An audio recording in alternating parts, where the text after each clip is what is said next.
Welcome, nighttime traveler, to Sleepy Bedtime Stories, your haven of stories and tales to help you sleep. This is the place where traditional tales come to life and accompany you on your journey to rest. But first, tell me where you're listening from tonight and what time it is where you are. I'd love to know if you're joining me from your bed, from a cozy sofa, or perhaps from some corner of the world where you can still feel the spirit of ancient tales. Please leave me a comment. Every message from you is like a fragment of a precious amphora. If you'd like to support this space of peace and relaxation, subscribe and share the channel so that more people can find their refuge here. And now, take a slow, deep breath, because tonight we're going to dive into another thrilling story.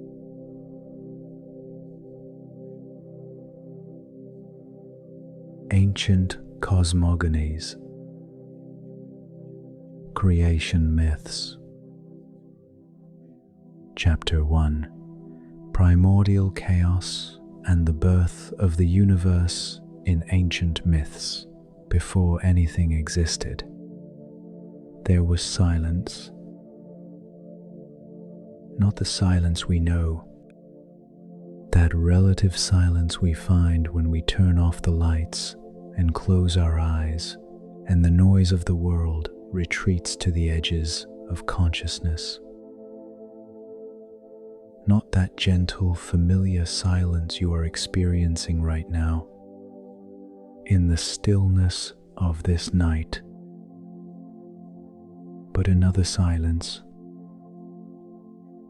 An absolute silence, without edges, without inside or outside, without before or after.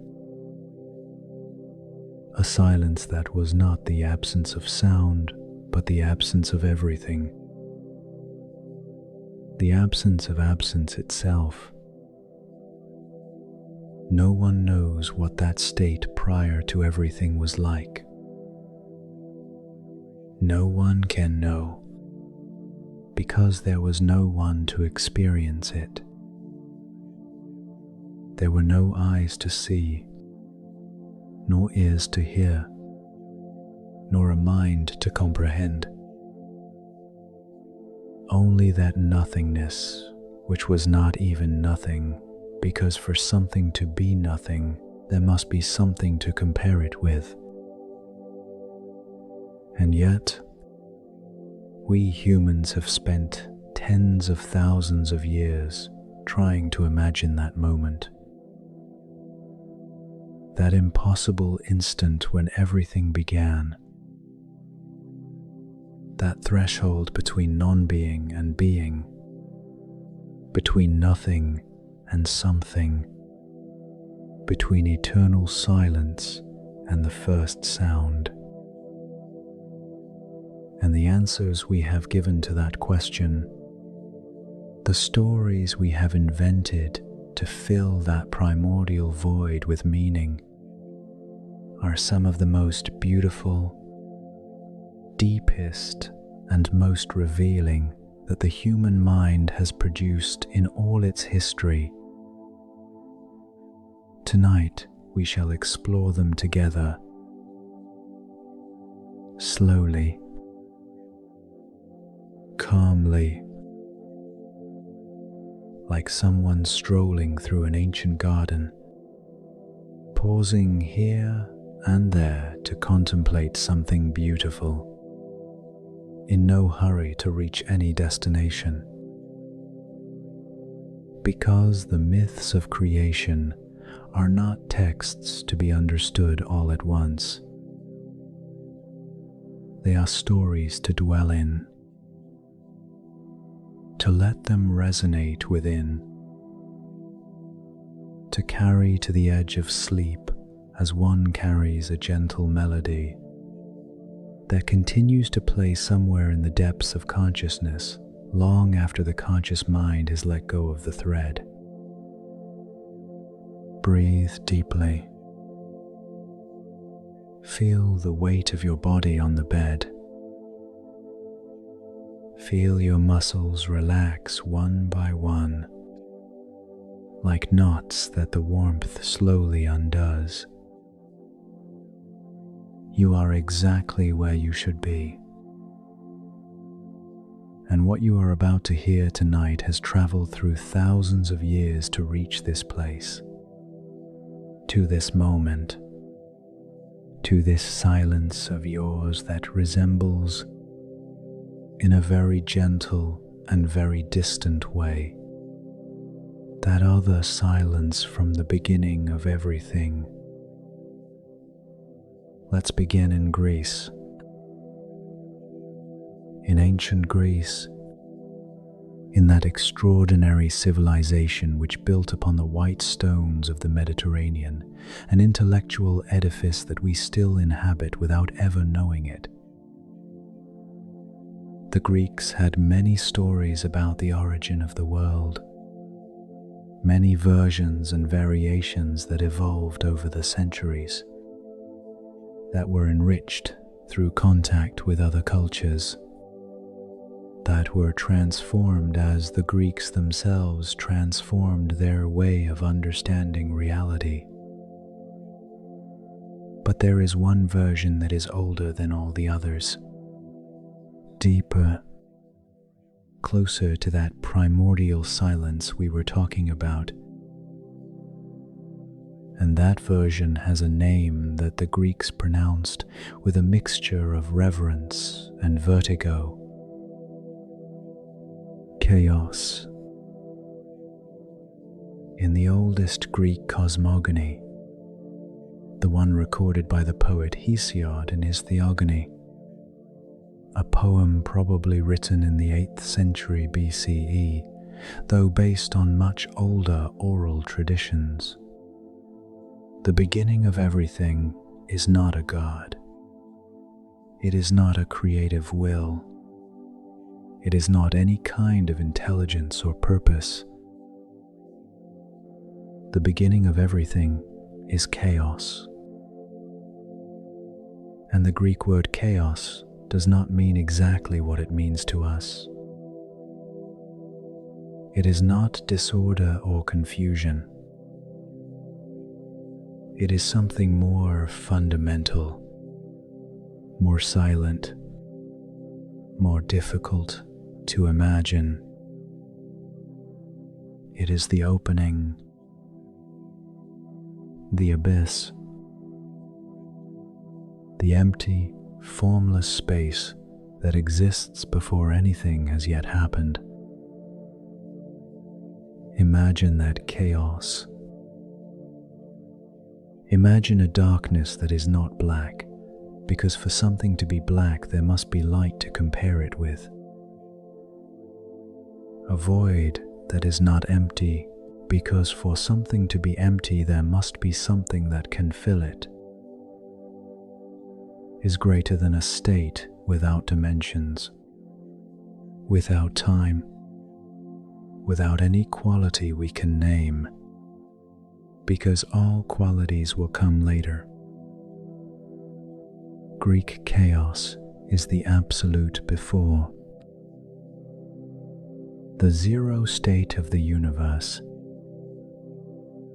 pure possibility without any content yet. And from that chaos, according to Hesiod, the first beings arose,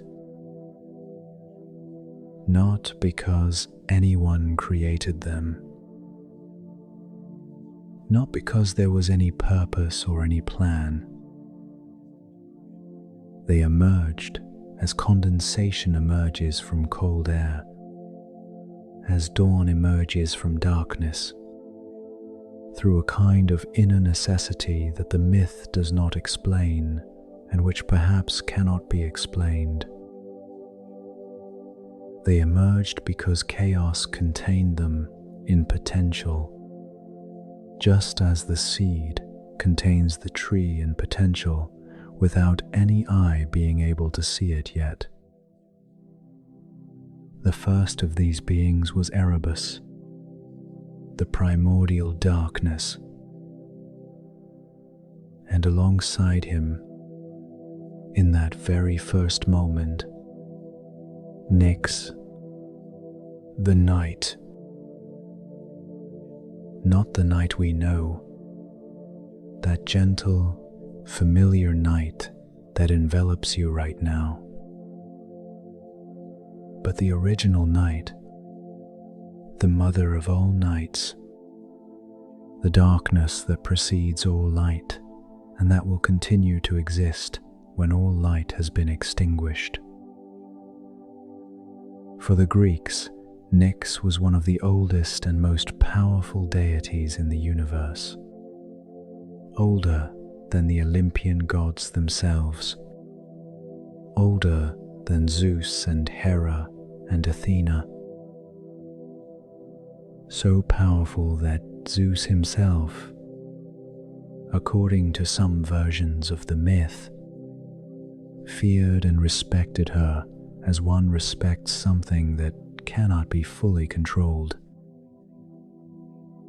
And from the union of Erebus and Nyx, of darkness and night, were born Ether, the luminous air of the heights, and Hemera, the day, light born of the deepest darkness, the day emerging from the bosom of the night, an image that embodies the deepest truth, that the opposite is not the enemy of something, but the condition of its possibility. That light only exists because darkness exists.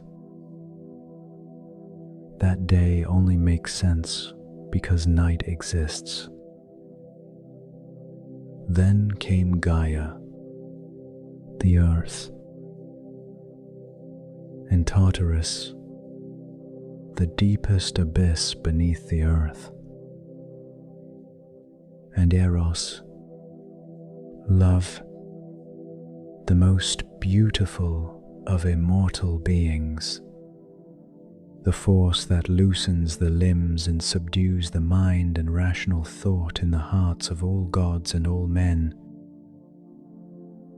For even in Greek cosmogony, even in that inaugural moment before time and space as we know them, love is one of the primordial forces, one of the fundamental principles of the universe,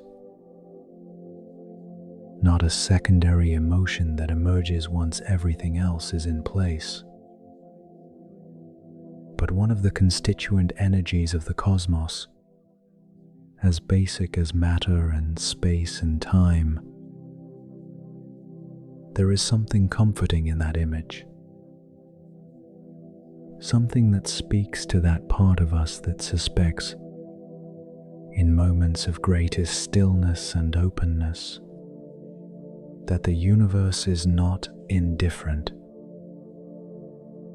that there is something in its deepest structure that resembles, albeit from afar and imperfectly, what we humans call love. Let that idea float in your mind, gently, without analyzing it. Just let it be there, like a lit candle in a dark room, whilst we carry on. Gaia, the primordial earth, did not wait for anything external to fertilize her. From herself, from her own generative depths, she first gave birth to the starry sky. Uranus is greater than which covered her completely and would be the permanent home of the blessed gods. And also the mountains, enchanting refuge of the nymphs who inhabit the wooded valleys, and the sea, the Pontus of raging waters without anyone's love intervening. This is important. Gaia creates alone. First, the earth generates through its own internal power. Only afterwards, when Uranus, the sky, unites with her, when sky and earth merge in that primordial embrace which so many mythological traditions of the world share as an image of the origin, does the second generation of beings begin. The Titans, the Cyclopes, the 100-armed beings, the wild and powerful offspring of that first cosmic embrace. And here Hesiod's story takes a turn that has the density of a deep sleep, the darkness of something unfolding in layers that we do not always fully grasp on the surface. Uranus, the sky, hated his own children. He hated them with that irrational intensity that sometimes characterizes power when it feels threatened. And he hid them, pushing them back into Gaia's womb every time they tried to be born, preventing their emergence into the world with a cruelty that caused the earth to suffer terrible pain. Gaia suffered. The earth suffered for the children who could not be born. And from that suffering, rebellion was born. Gaia fashioned the gleaming steel sickle and offered it to her son Cronus, the youngest and boldest of the Titans, and whispered her plan to him. And on the following night, when Uranus stretched out over Gaia for the embrace of heaven and earth, Cronus raised the sickle and castrated his father. The blood of heaven fell upon the earth, and from those drops were born the Erinyes, the nymphs of the trees, the giants. And from Uranus's member cast into the sea was born, in the white foam of the waters, the most beautiful of immortal beings, Aphrodite, the goddess of love and beauty, beauty born of violence, love emerging from trauma, the gentlest goddess of the Greek pantheon has her origins in the most brutal moment of cosmic history. In that paradox lies a very ancient wisdom about the nature of things, about how the deepest transformations, the most enduring ones, those that truly alter the fabric of reality, are often preceded by a rupture, by a before and after, by a moment when something that was contained, repressed, rendered impossible, is finally set free. But it is not a story of violence that we wish to carry tonight to the threshold of sleep. It is the image of Aphrodite emerging from the sea foam. That instant when beauty appears where before there was nothing. When love springs forth from where one would least expect it. When something tender and luminous is born from the dark, salty waters of a stormy sea. That image is as old as Western culture. and it remains 2,800 years after Hesiod put it into words. One of the most powerful images that human thought has produced regarding the nature of creation. Because creation, in all its forms, has that structure. Something that did not exist appears. Something that was in potential becomes real. Something that was chaos organizes itself into form. And in that transition, in that passage from non-being to being, there is always something that resembles wonder. Your breathing is gentle now. The body rests.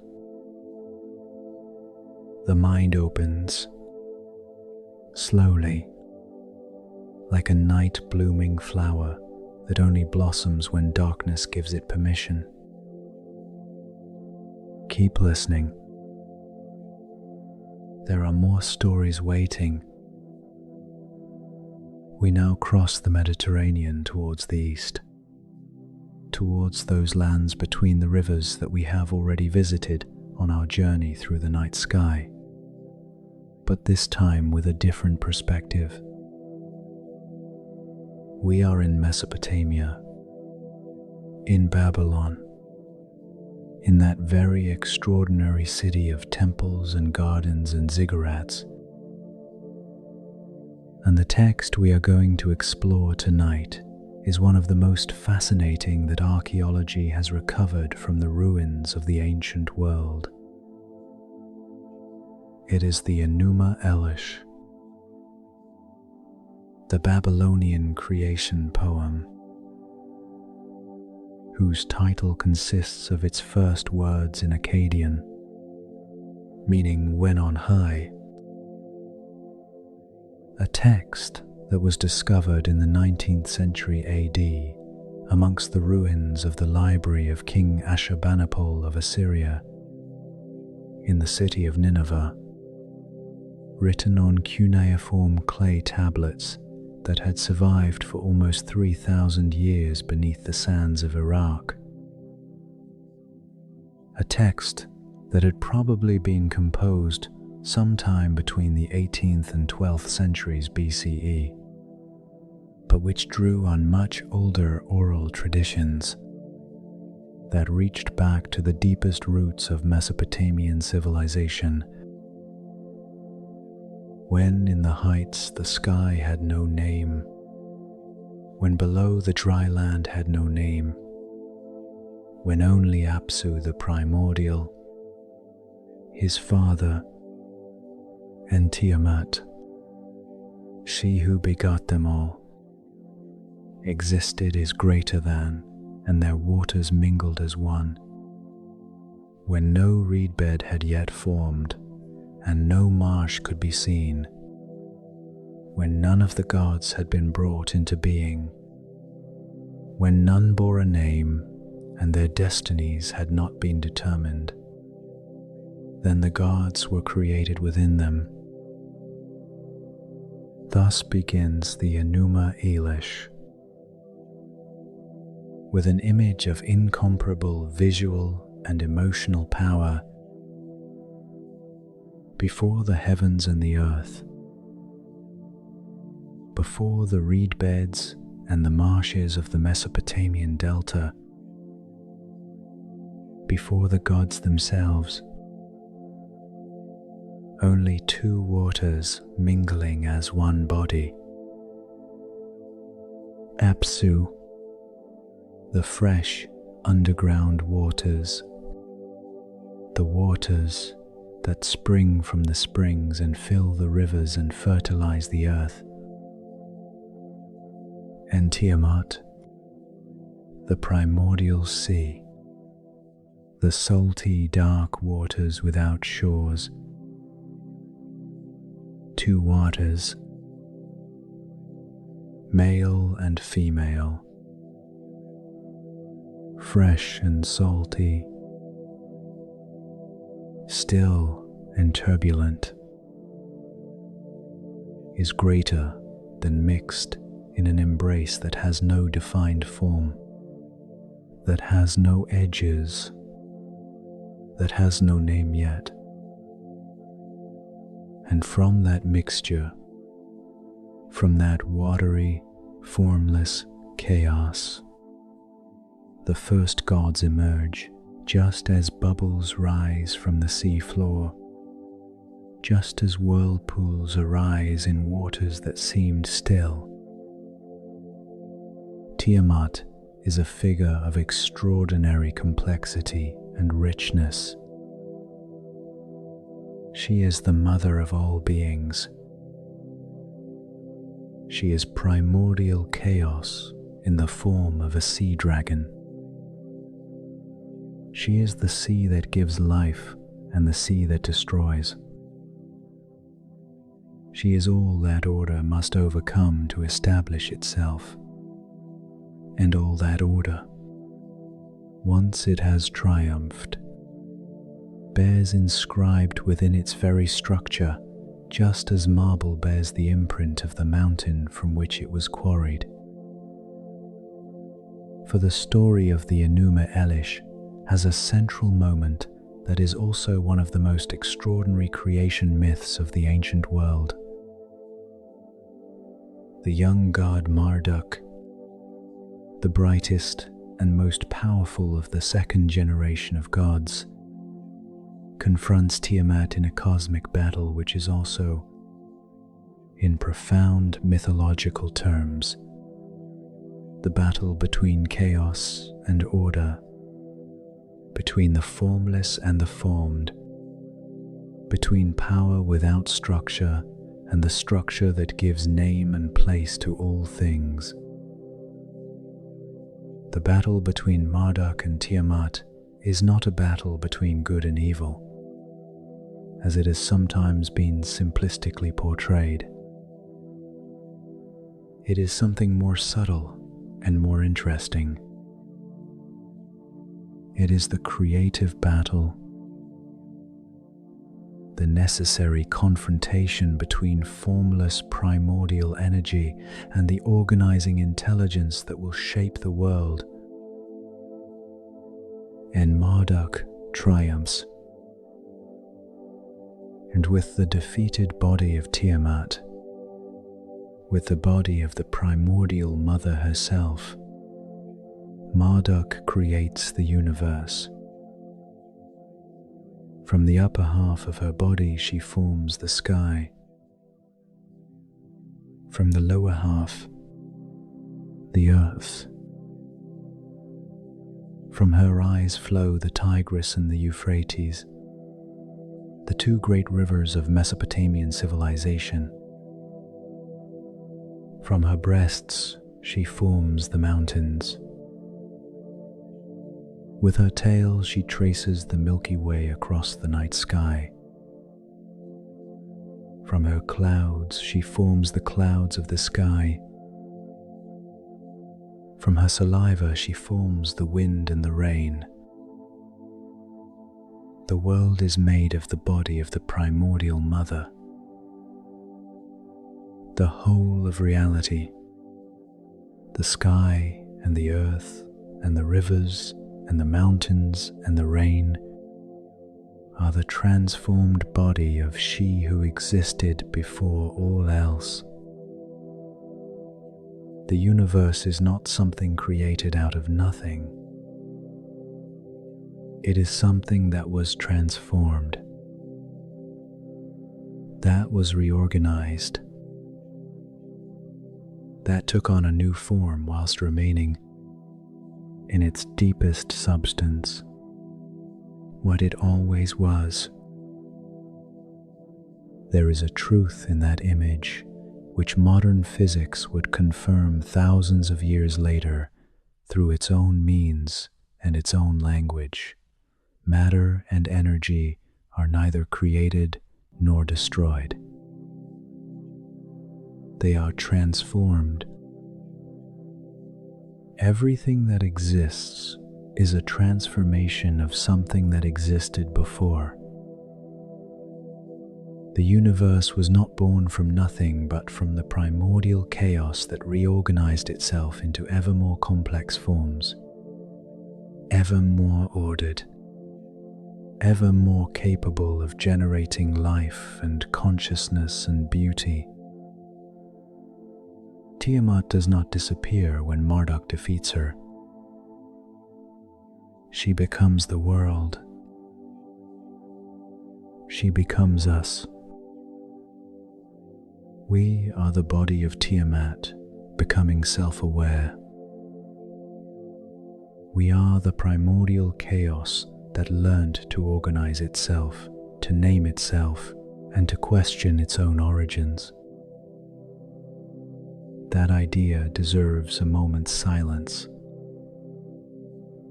There's no need to think about it too much. Just let it be there, gentle and vast at the same time, like the night sky that exists above the ceiling of your room, even though you cannot see it from here. Let us now travel far to the north and west, to the cold, dark lands of Scandinavia, where the Germanic and Norse peoples developed a cosmogony of a grandeur and complexity unrivaled among the world's mythologies. The Norse myths of origin were preserved mainly in two written sources from the 13th century AD, the Poetic Edda and the Prose Edda, compiled in Iceland by scholars who wished to preserve the ancient traditions before Christianity erased them entirely. But the stories they contain are far older than these medieval texts.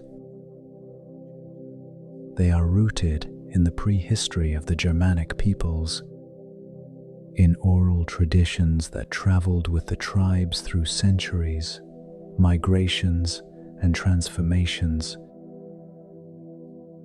In the beginning, according to Norse cosmogony, there was no land, no sea, no sky. There was no grass, no rocks, no wind. Only Ginnungagap existed, a name that in Old Norse sounds like something opening, like a breathing mouth, like a waiting space. Ginnungagap is the primordial abyss, the void that precedes all things, the formless darkness that contains within itself all possibilities. But Ginnungagap was not alone. To its north lay Niflheim, the world of mist and ice, a realm of darkness and cold, where 12 rivers of ice called Elivaga flowed from a primordial spring.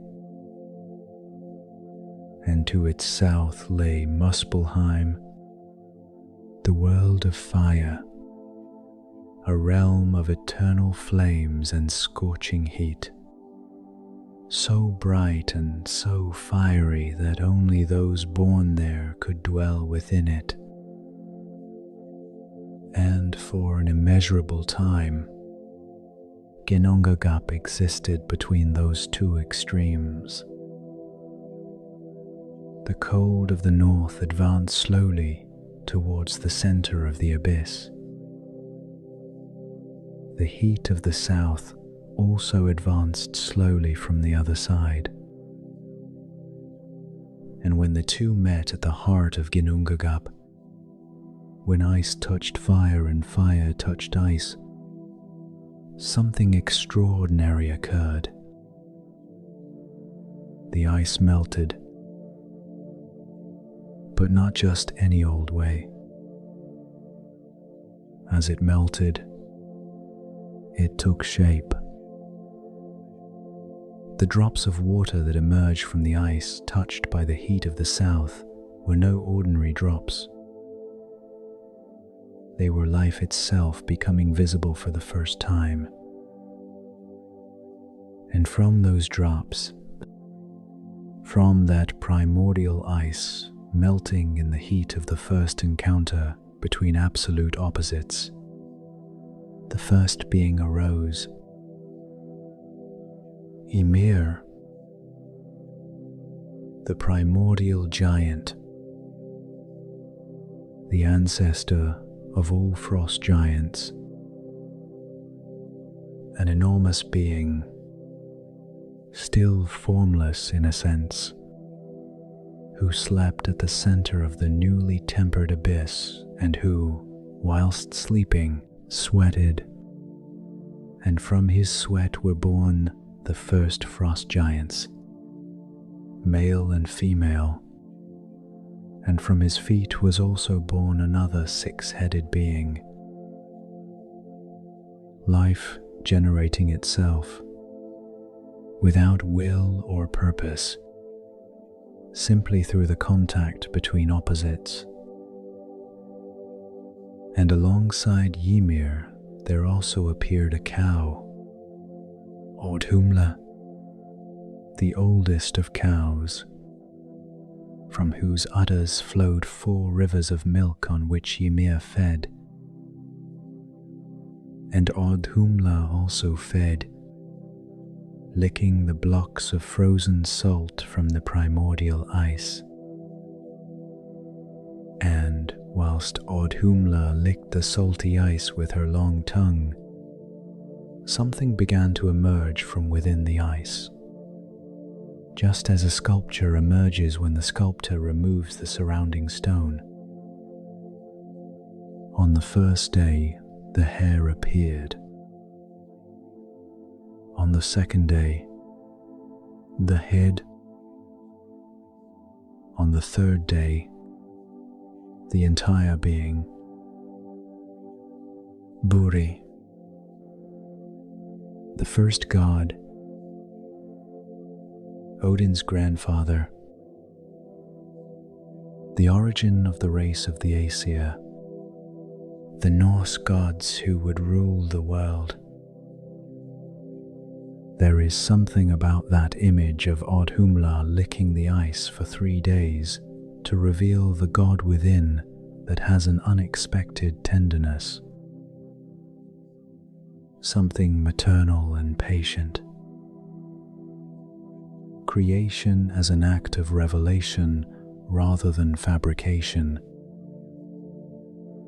The being that was already there, waiting, contained within the ice from the beginning, and needing only that persistent, gentle care to appear, as if reality already existed in potential within the chaos and only needed someone with patience and perseverance to unveil it little by little. Buri's grandson was Odin, along with his 2 brothers, Vili and Ve, and it was they, the 3 divine brothers, who completed the creation of the Norse world. They slew Ymir, the primordial giant, and with his immense body they built the universe. From his flesh they made the earth. From his blood, the seas and lakes. From his bones, the mountains. From his teeth and the splinters of his bones, the stones and pebbles. From his skull, the sky. From his brain, the clouds. From his eyebrows they built Midgard, the middle world, the home of human beings, surrounding it with that barrier of the giant's eyebrows like a protective wall. And then they took sparks from the fire of Muspelheim and hurled them into the sky, fixing them as stars. Those that already existed in the sky they arranged into constellations and assigned them their paths, thus establishing the regular movement of the heavens that allows living beings to find their bearings in time and space. Finally, whilst walking along the shore of the newly created sea, Odin and his brothers found two trees, an ash and an elm. And from those two trees they fashioned the first human beings. They named the ash Ask and the elm Embla. Odin gave them breath and life.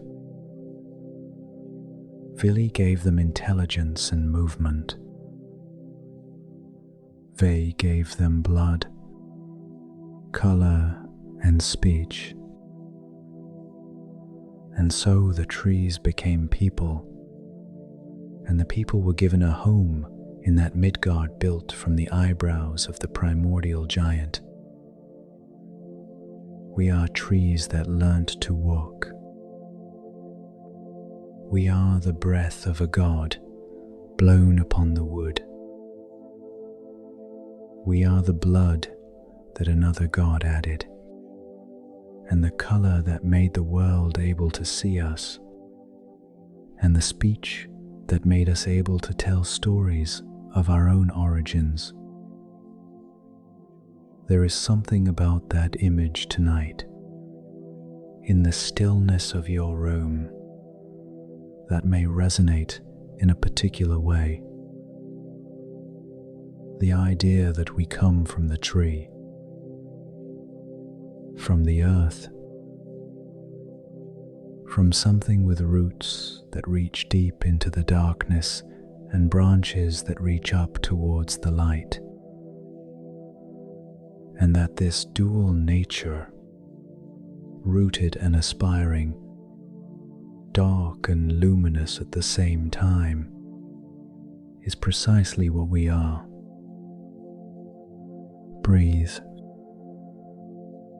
Feel those imaginary roots reaching down from your body towards the bed, towards the floor, towards the earth below. Feel too the branches rising gently with the breath that rises through your chest and leaves your mouth like leaves carried by the wind. You are the tree.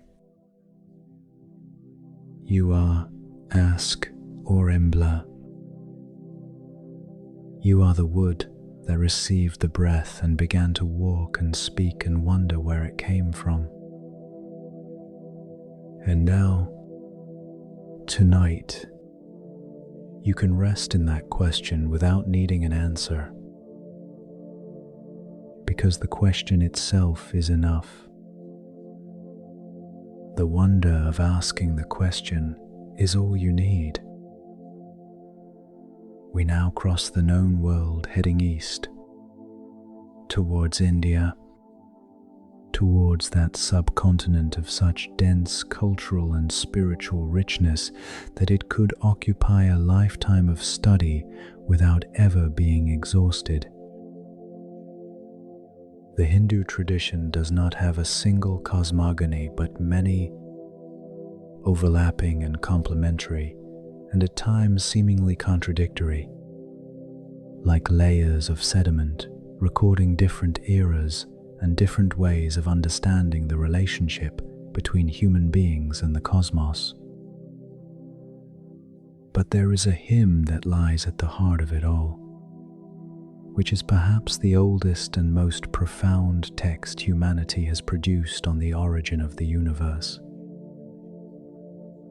It is found in the Rig Veda, the oldest collection of sacred hymns in the Hindu tradition, probably composed sometime between 1500 and 1000 200 BCE, although the traditions it preserves are even older still. And that hymn is called the Nasadiya Sukta, the hymn of creation, and it begins with words that are possibly the most honest and the most courageous that any religious tradition has ever uttered on the origin of the universe. There was no non-being then. There was no being then. There was no airspace, nor the sky beyond. What moved? Where? Under whose protection? Was there water? Unfathomably deep, there was no death then, nor immortality. There was no distinguishing mark of night or day. That one breathed, without air, by its own power. There was nothing beyond.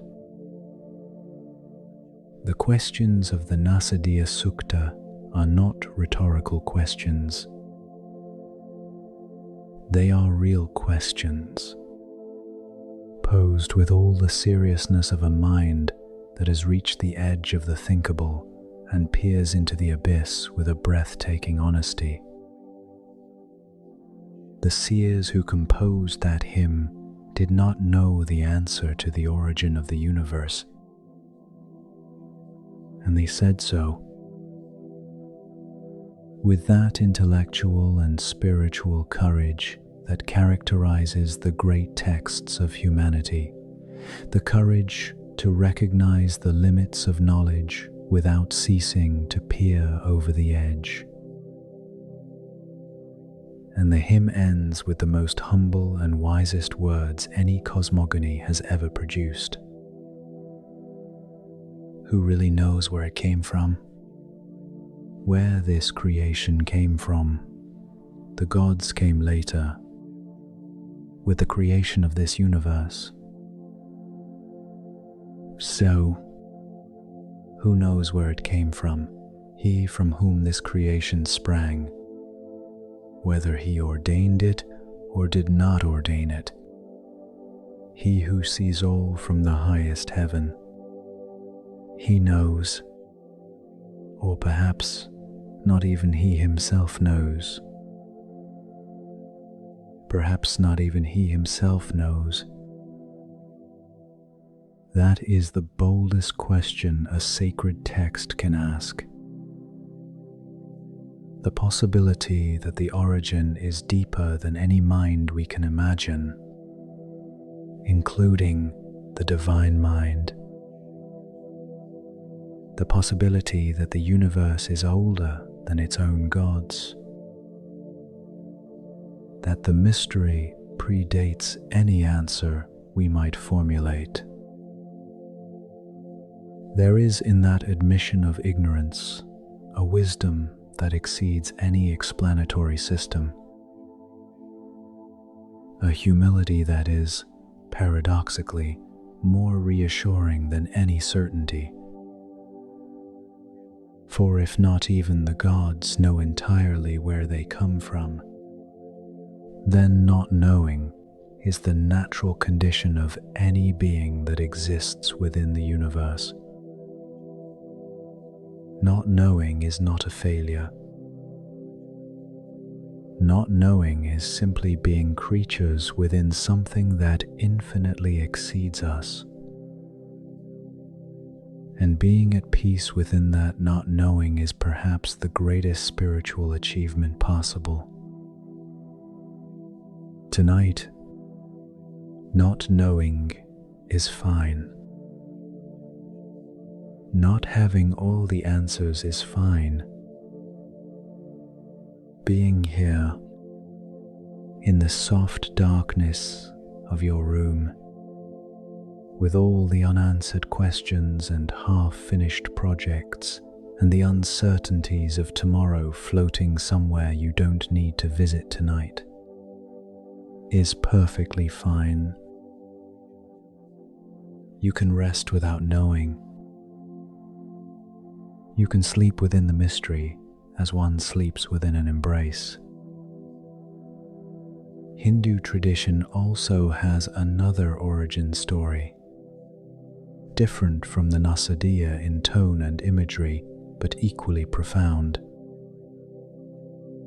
It is the story of Brahma, the creator, who exists in a state of cosmic sleep upon the petals of a lotus floating in the primordial waters. And when Brahma awakens, the universe emerges from his awakening. When Brahma sleeps, the universe withdraws,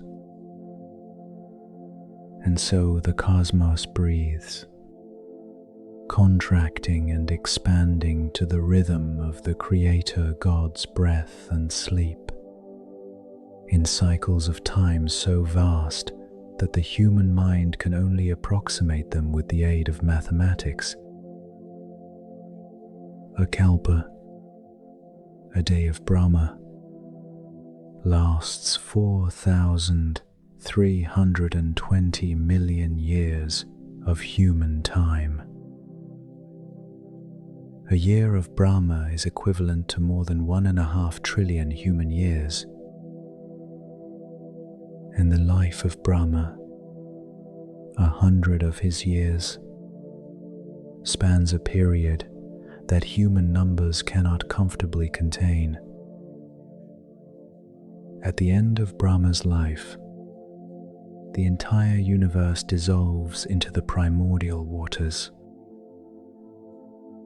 And after an equally immense period of rest, a new Brahma awakens and the universe emerges anew.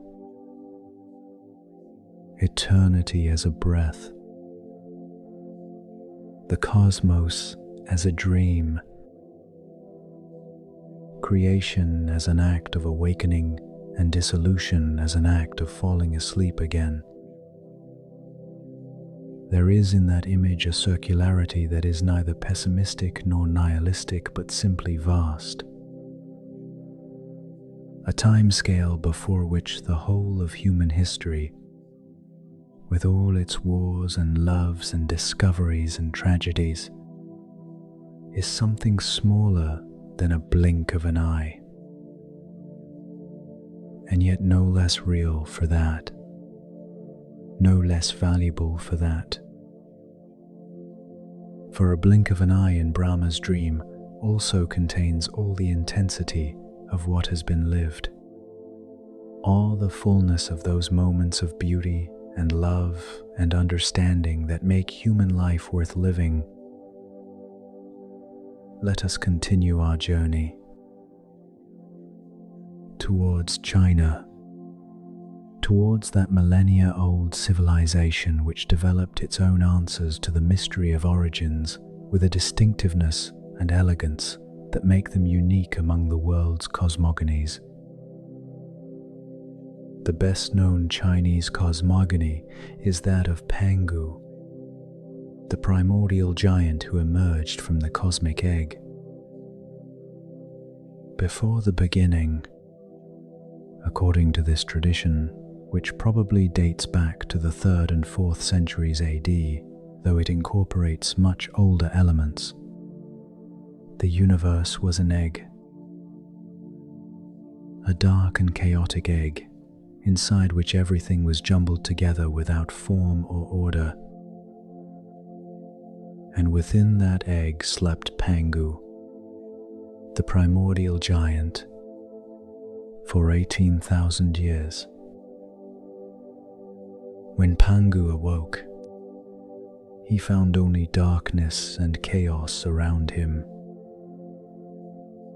And with the tool at hand, which in some versions of the myth is an axe, and in others simply his own enormous hands, he split the chaos into 2 parts, is greater than the clear, luminous part. Yang floated upwards and became the sky. The dark, heavy part, Yin, descended and became the earth. But Pangu feared that the sky and the earth would mix together again. And to prevent this, he stood between them. With his feet on the earth and his arms stretched out towards the sky, Pangu pushed upwards with all his might a coloss, keeping the sky and the earth apart, growing 10 meters taller each day for another 18,000 years, whilst the sky rose and the earth sank, and the space between them grew ever larger and more habitable. And when at last the sky and the earth were sufficiently separated to exist independently of one another, Pangu died. He was not defeated. Is greater than he was not consumed by any external force. Simply, when his task was complete, when it was no longer necessary for him to hold up the world, he lay down and died. And with his death the world was complete. For everything was born from Pangu's body. His breath became the wind and the clouds. His voice became the thunder. His left eye became the sun. His right eye became the moon. His 4 limbs and 5 major organs became the 4 cardinal points and the 5 sacred mountains of China. His blood became the rivers. His veins and muscles became the roads and paths of the earth. His flesh became the fertile soil. His teeth and bones into metal and stones. His hair and beard into the stars in the sky. His eyebrows into the Milky Way. His skin and body hair into trees, plants and grasses. And the fleas and parasites that lived on his body became human beings. One final image of astonishing humility. Human beings as parasites of the cosmic giant, not as the crown of creation, not as the ultimate purpose of the whole process, but as a side effect, almost accidental, of the death of the being that held up the world, something that existed on the margins of the giant, on its humblest periphery, and which, having been set free when the giant fell, populated the earth and began its own story. There is something deeply refreshing about that image, something that lightens the burden of grandeur. If we are parasites of the cosmic giant, no one can expect too much of us. We are small creatures in an immense world, and that is fine. That is enough. That is even perfectly beautiful. Pangu's body still holds up the world. Every mountain is one of his bones. Every river is his blood. Every storm is his transformed breath. We live within the body of the giant who chose to die so that we might exist. And that idea, which might seem strange or even unsettling at another time of day, tonight in the darkness of your room takes on a different quality. A quality of refuge, of home. We are inside the body of something immense that sustains us. We are small and we are protected. The world is a giant body and we are its inhabitants, its guests, its beloved parasites. Breathe that in. Let it in. We now move towards the American continent, towards the pre-Columbian cultures that developed in complete isolation from the rest of the world. Cosmogonies of such richness and originality that they still astound scholars today. We have already spoken of the Maya on our journey through the night sky. Tonight we wish to pause at another extraordinary text from the Maya tradition, the Popol Vuh, the Book of the Council, the sacred text of the Quiché people of Guatemala, which was first transcribed into the Latin alphabet probably in the first half of the 16th century AD, shortly after the Spanish conquest, but which draws on oral traditions of such antiquity that specialists have been unable to determine their exact age with certainty. The Popol Vuh begins with a description of the primordial state of the universe, which has an almost musical quality in its rhythm and structure. It is perhaps the most beautiful opening to a creation text in all of world literature. Everything was in suspense.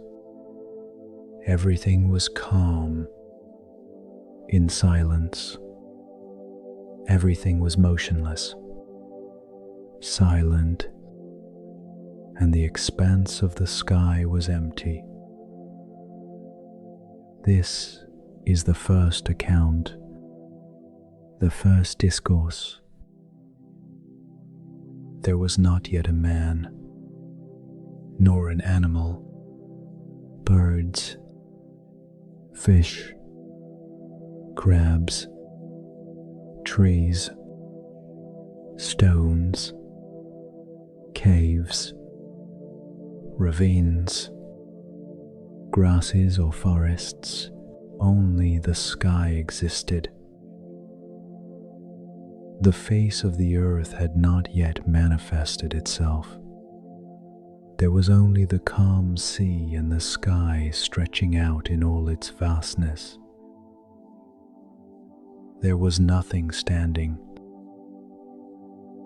only water at rest, the peaceful sea, alone and tranquil. There was nothing endowed with existence. The first word of the Popol Vuh is suspense, not silence, not emptiness, not chaos. Suspense. That word in Spanish embodies the entire physics of the state prior to creation. Something suspended between two states. Something that could go in any direction but has not yet chosen. Something that waits, that is in potential tension, that contains within itself all possibilities without having realized any yet. And then the sea. Not a turbulent sea, not the violent sea of Tiamat.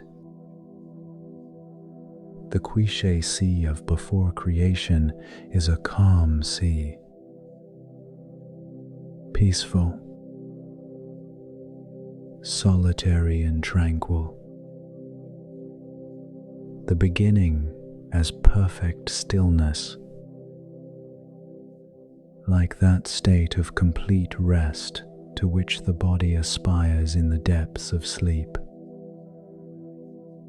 It is of this state of perfect stillness that the creators speak amongst themselves. The Mayan gods gather and deliberate on how to make the world. And in that deliberation there is something we do not find in other cosmogonies: doubt. The Mayan gods do not know immediately how to create. They discuss. They propose. They try. And many of their attempts fail. The first attempt to create human beings uses clay, and the clay beings are imperfect. They cannot speak properly. They cannot move gracefully. They dissolve in water. They are destroyed. The second attempt uses wood,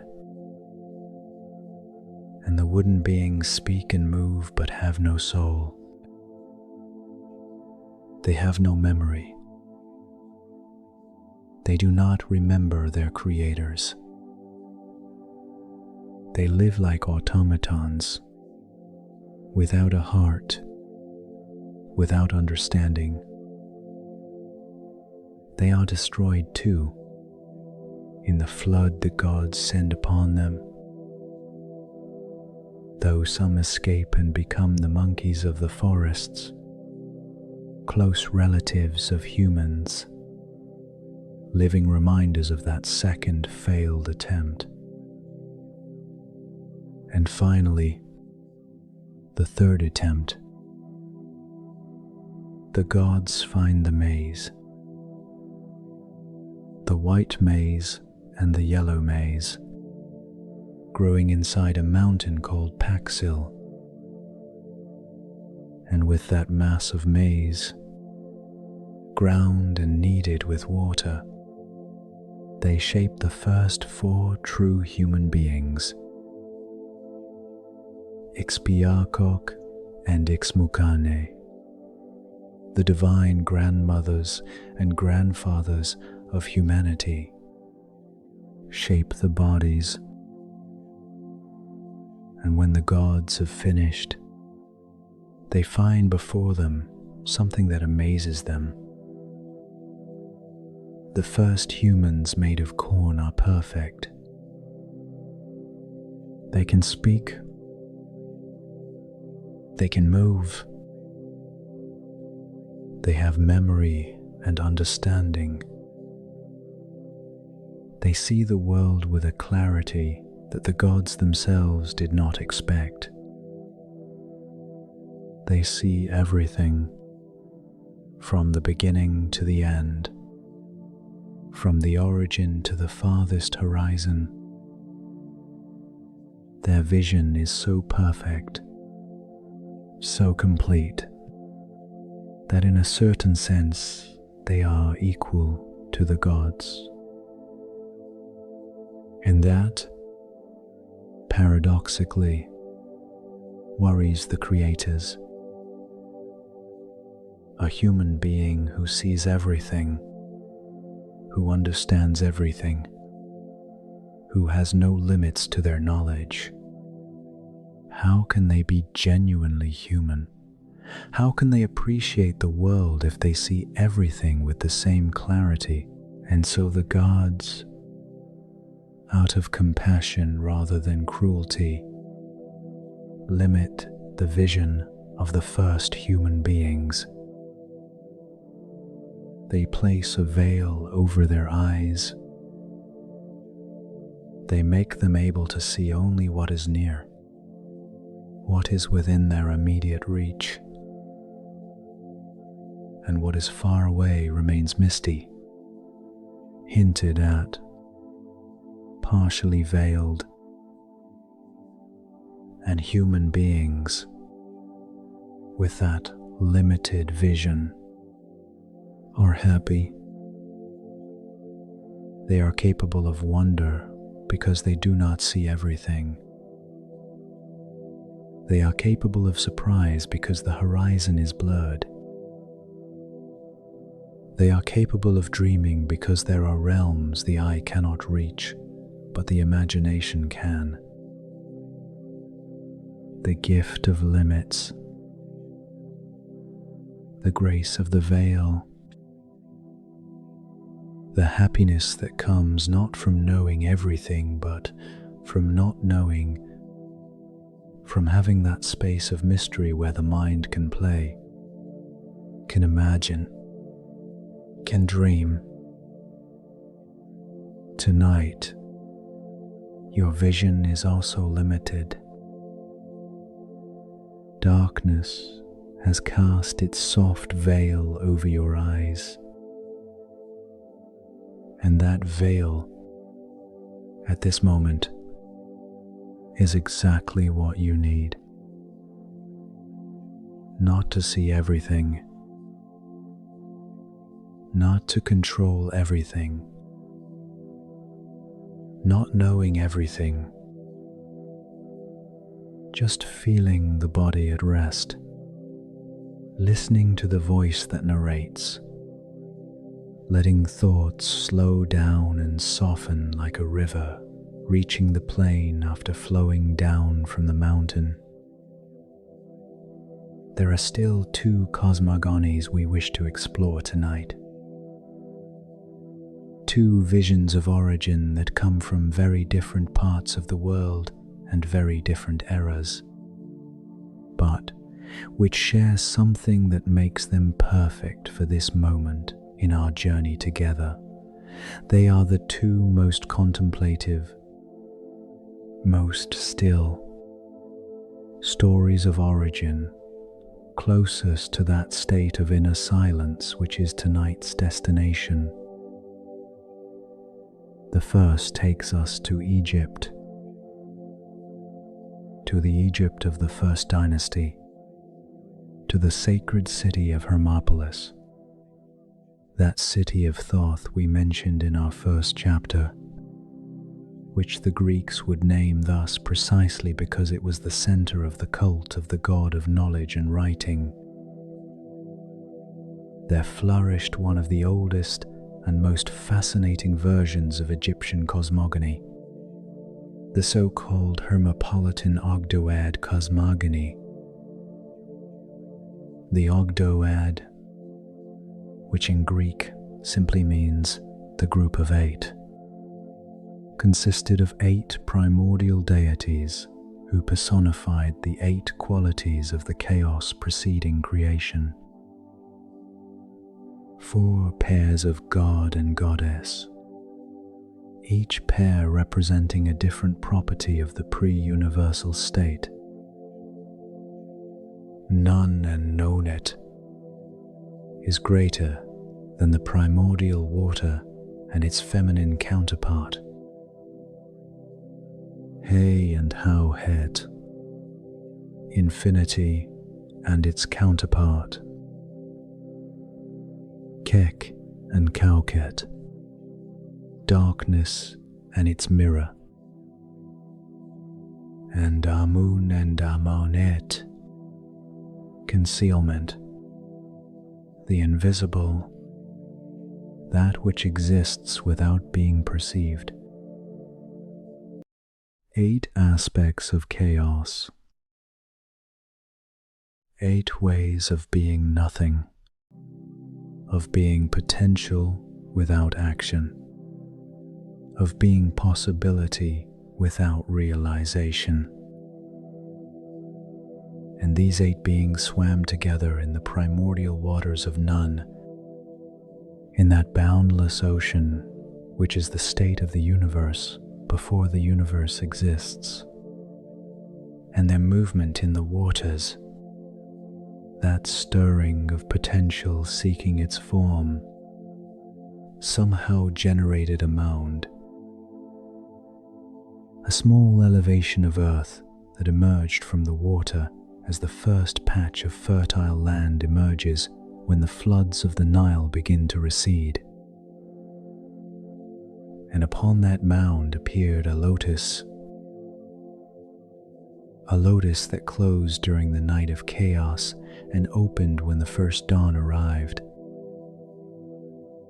And from the petals of the open lotus arose the sun, Ra, the sun god, who would illuminate and warm and give life to all that was to come.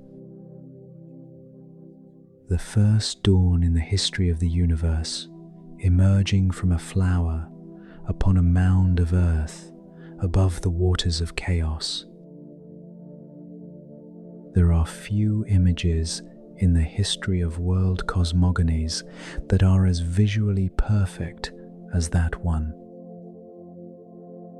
The lotus opening to the sun as the mind opens to knowledge.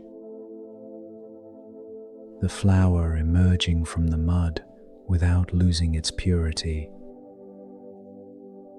The light rising from the dark waters. The first day beginning upon that mound of earth which is also, in symbolic terms, the first habitable place, the first home, the origin of every space where something can grow.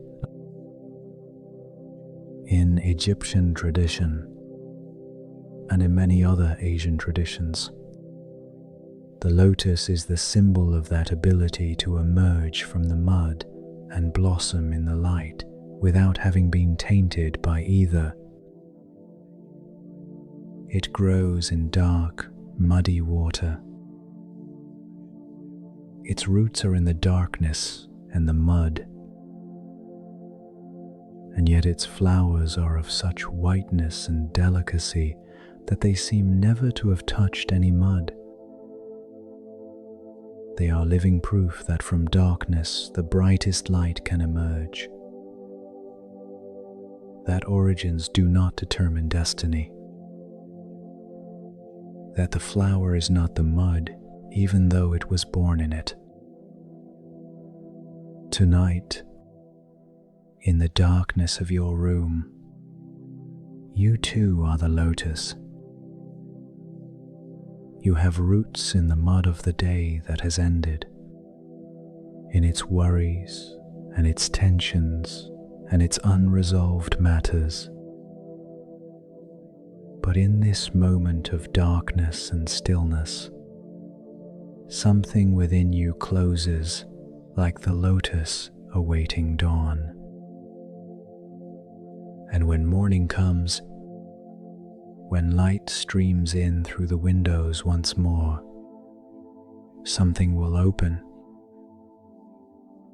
Something that has been waiting in the silence of the night will find its form. There is no need to know what it is. There is no need to anticipate it. Just close the petals gently in the darkness and wait. The final cosmogony of this journey takes us to a very different place, both geographically and culturally,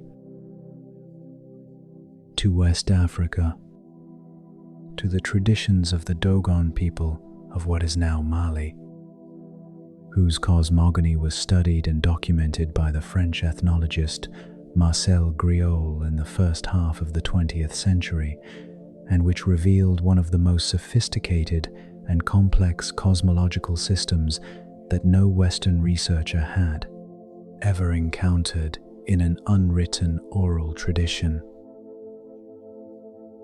The Dogon conceive the origin of the universe from a principle they call Amma, the creator God, who in the beginning existed alone, coiled within himself like a seed, containing within himself all things in potential.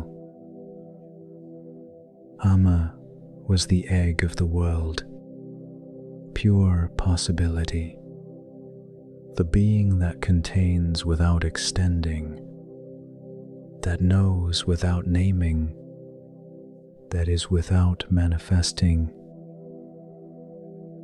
And Amma, in her primordial solitude, spoke. She did not speak with words like ours. She spoke with vibrations, with the first of all movements, the most fundamental, the most generative. And that first vibration, that original word of Amma spoken in the darkness before time, was the sign that the universe was beginning. For the Dogon universe was not born of an act of will, but of a vibration, of a sound,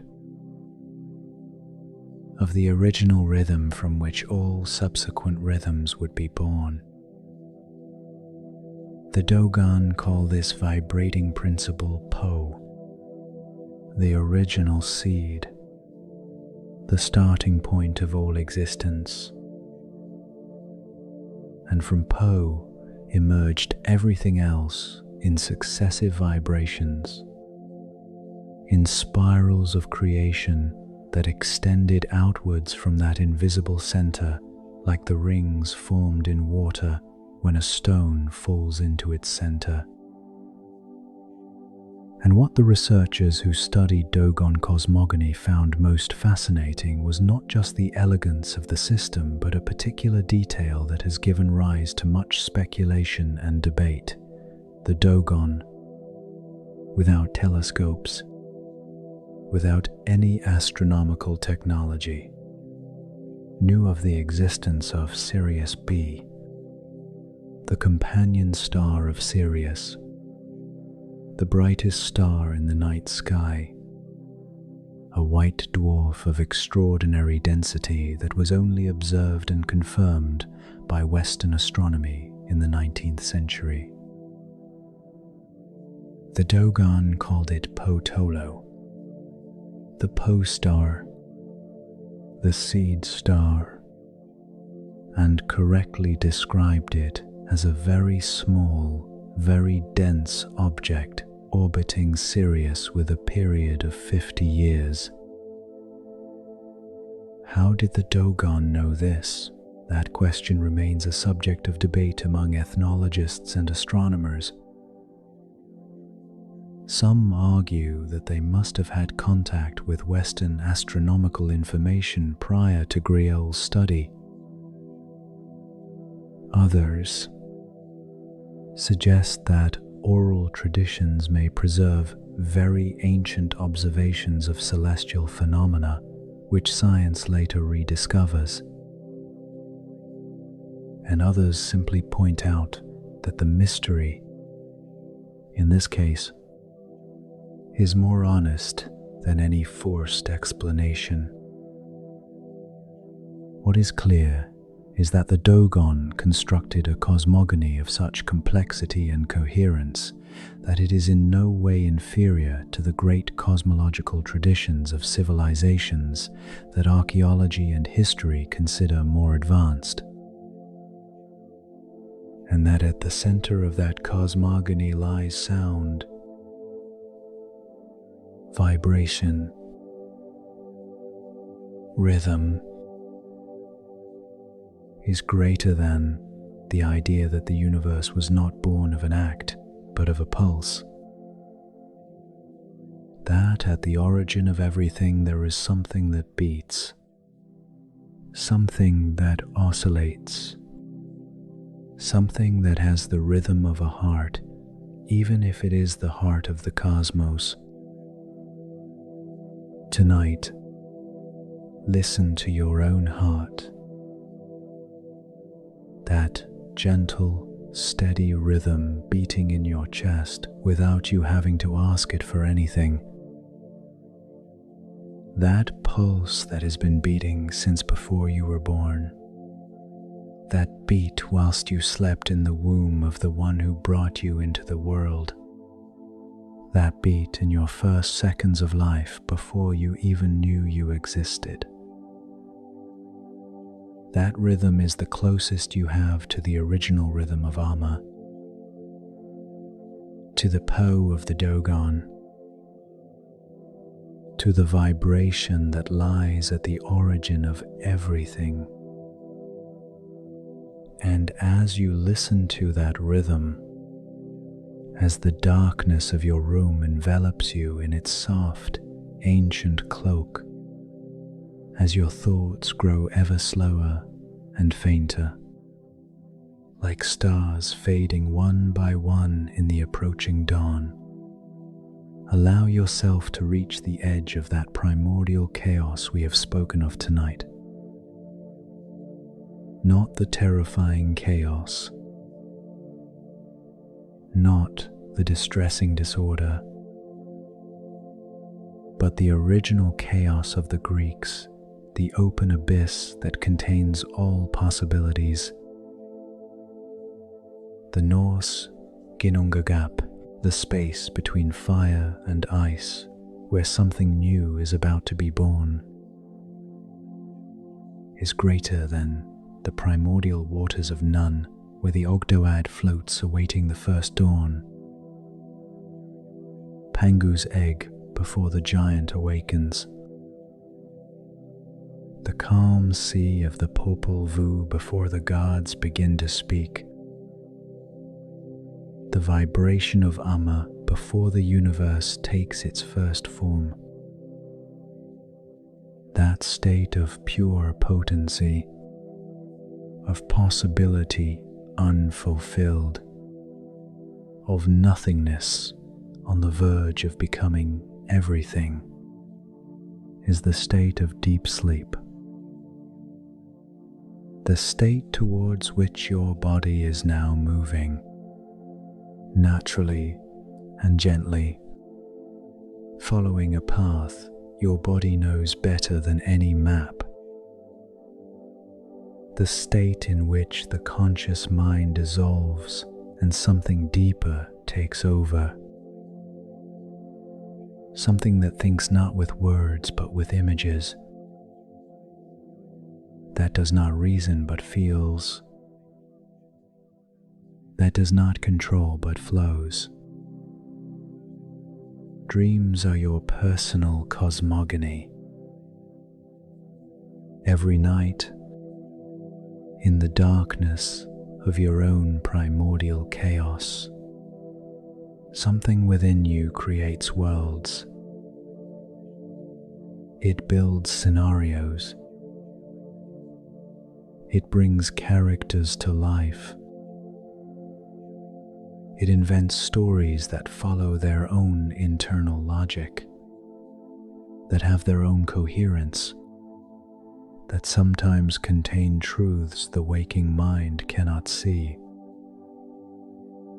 Tonight, when sleep comes, it will bring its own creations, its own worlds that will be born and dissolve and be born again in the timeless space of your rest. And in those worlds there will be something of everything we have visited tonight. The Greek chaos that orders itself into forms. The mingled waters of Apsu and Tiamat that separate into heaven and earth. The Nordic ice that melts and gives life to the first being. The Egyptian lotus awaiting its dawn. The Mayan corn that becomes humanity. The vibration of Amma that generates all the rhythms of the universe. Because all those stories live within you.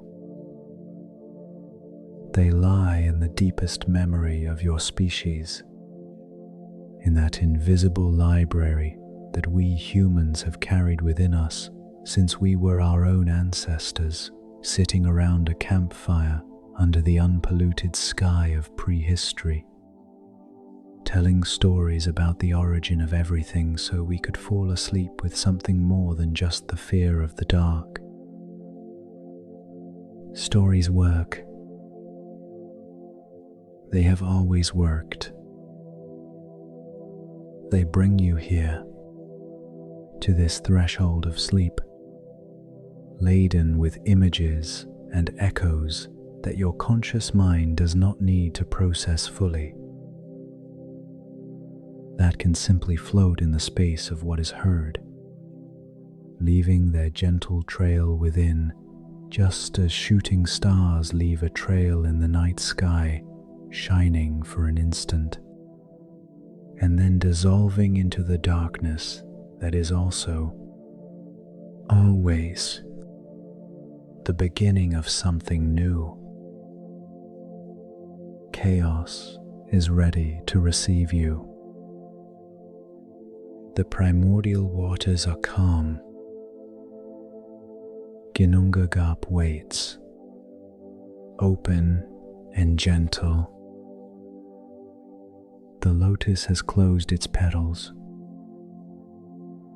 Amma silences her vibration for a few moments. And within that immense and generous silence that has sustained all creations and all dreams and all moments of rest for every human being who has existed since the beginning of time, you can let go. You can go. The universe was created tonight, once again, in the space between your breaths. And whilst you sleep, something new within him is about to be born. Good night. May the primordial chaos be gentle with you tonight.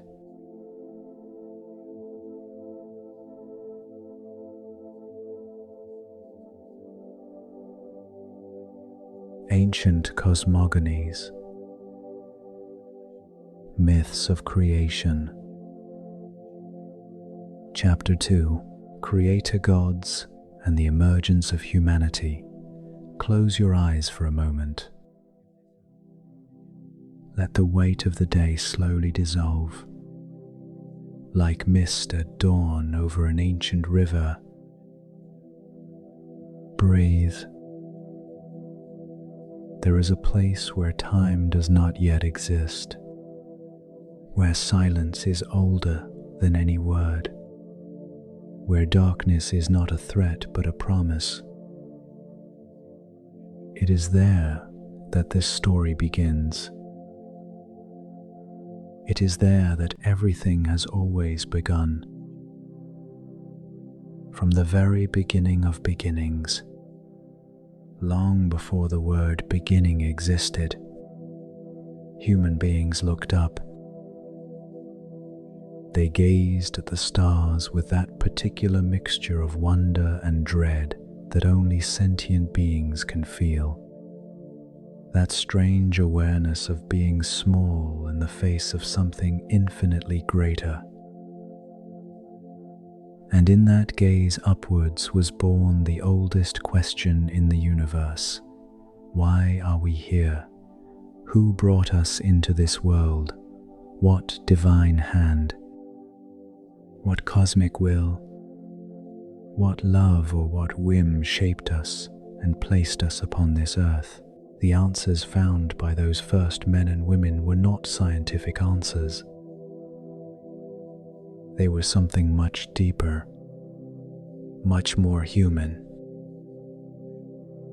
They were stories. Stories of gods who created and destroyed, who loved and punished, who dreamed of humanity before humanity existed. Stories that traveled for thousands of years, whispered from mouth to mouth, inscribed on clay tablets, painted on cave walls, carved in stone beneath the relentless desert sun. Tonight, we are going to listen to those stories. We are going to let the creator gods of the ancient world speak through the silence of the centuries. Let us encounter the primordial forces which our ancestors believed gave us life. And in doing so, perhaps we shall understand something essential about ourselves, about what it means to be human, about that irrepressible desire to know where we come from. Let us journey, then. Let us journey far back in time and space. Let us begin on the banks of the River Nile, beneath a sky that has not yet seen the dawn. Ancient Egypt. More than 5,000 years ago, on the long, narrow land embraced by the great river with its annual floods, a civilization built one of the most complex and beautiful cosmogonies ever conceived by the human mind. Not a single story, but many, intertwined like the arms of the delta, differing according to the city, according to the temple, according to the priests who guarded them. But all of them share a common center, a shared truth that beats at their heart. In the beginning there was water, dark water, still, formless, boundless.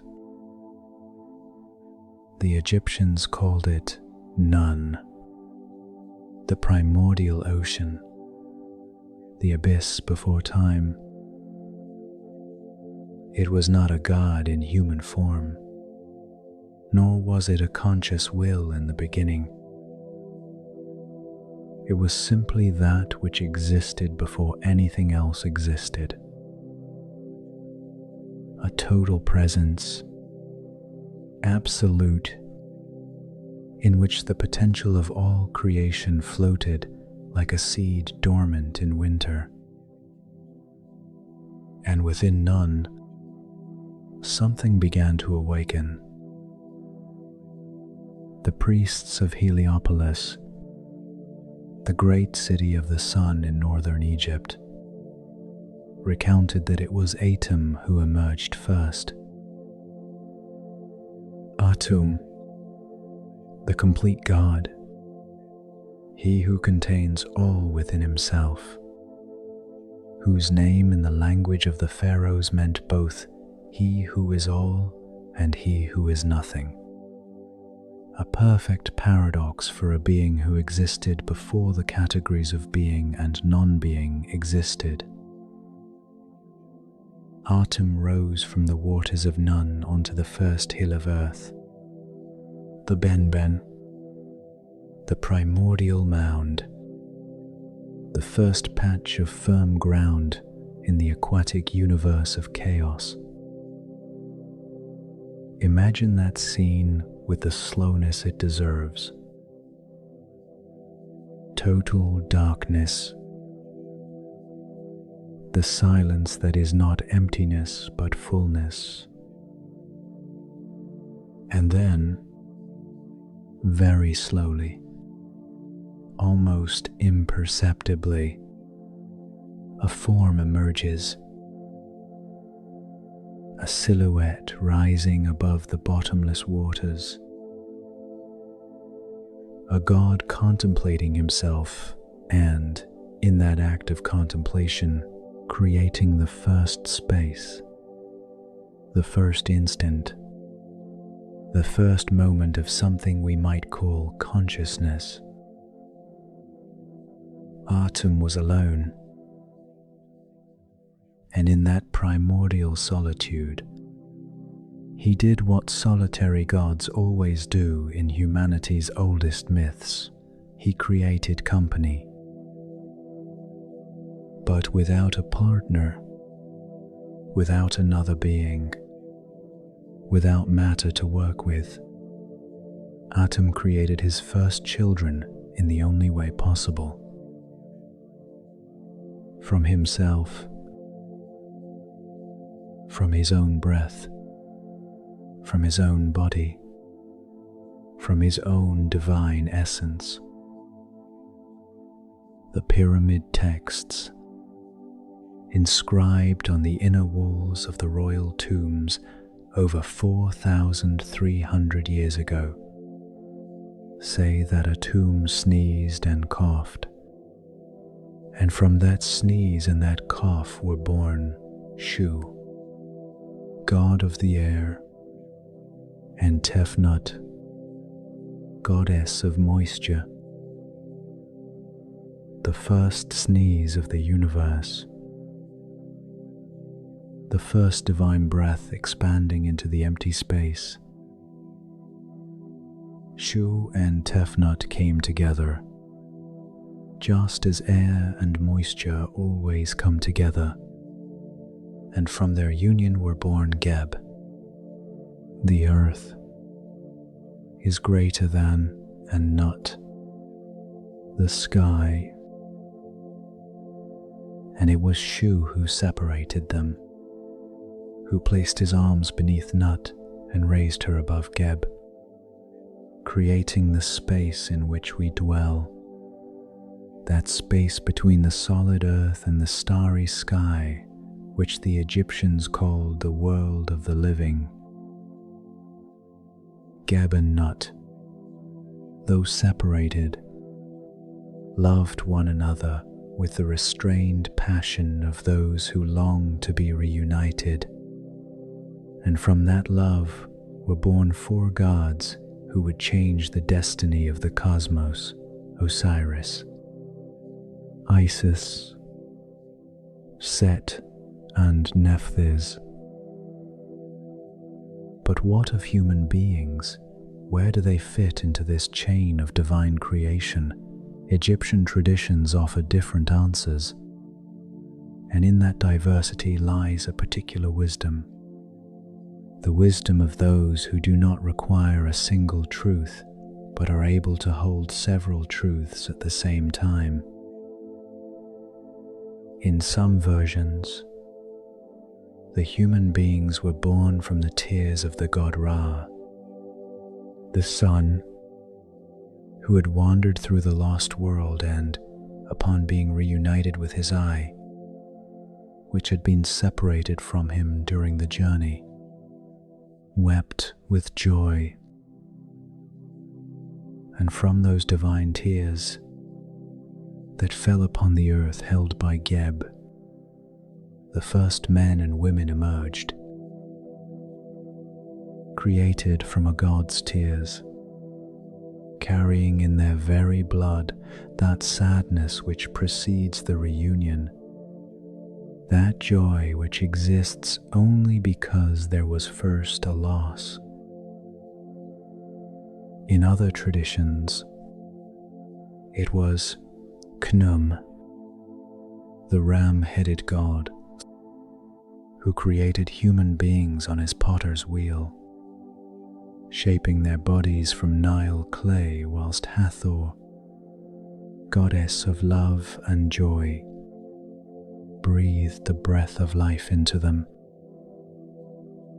Khnum worked with infinite patience, shaping not only the physical body, but also the Ka, the spiritual double, the essence of each person that would survive the death of the physical body. Every human being, carefully fashioned by divine hands, was a unique work of art, a sacred work of art. There is something extraordinarily comforting about this image. The idea that each of us was created by hand, with individual attention, with divine intention. We are not the product of blind chance, but of a will that specifically desired us, that gave us a unique and unrepeatable form. In the darkness of the night, when silence settles over the small hours, there is something in this image that calms the heart and leads it towards rest. Let us leave the Nile for a moment and travel eastwards, to the land between two rivers, Mesopotamia, that fertile cradle where the Tigris and Euphrates create a strip of green life amidst the arid vastness. Here, in the cities of Sumer, in Ur and Uruk and Eridu, in the great Akkadian capitals of Akkad and Babylon, some of the oldest creation stories preserved by time were conceived. Engraved on clay tablets in cuneiform script, deciphered by archaeologists in the 19th and 20th centuries. These stories tell of gods who created the world not out of love but out of necessity, not with an artisan's care, but with the primordial violence of one who must build something upon the ruins of something destroyed. The Enuma Elish, the great Babylonian epic poem of creation, whose name means "when on high" from its opening words, was probably composed during the 2nd millennium BCE, although its roots are much older, rooted in the Sumerian traditions that preceded it by another 1,000 years. It was recited during the New Year festivities in the city of Babylon for 7 days and 7 nights, as a ritual act that renewed the creation of the world and ensured the continuity of the cosmos. Its story begins, like so many creation stories, with water, but not just one water, but two. Apsu, the fresh, underground waters, masculine, active. Tiamat, the salty waters of the ocean, feminine, primordial, dark. And in the mixture of these two waters, at their original confluence, lived the first gods, noisy and active and full of youthful energy, so disruptive to the tranquility of Apsu that the father of the fresh waters conspires to destroy them. But the young gods discover the plot. Enki, the wisest of them all, acts first. He lulls Apsu to sleep with a spell, subdues him, builds his sacred abode upon the fresh waters, and there begets Marduk, the greatest god of all, the god destined to be king of the universe. Marduk is born with 4 eyes and 4 ears, able to see and hear in all directions at once. When he opens his mouth, flames burst forth from it. His greatness is so evident from the very first moment of his existence that even the most ancient gods regard him with reverence mingled with awe. And then war comes. Tiamat, the mother of the salt waters, grieved by the death of Apsu, furious with the gods who disturbed the primordial stillness, gathers an army of monsters,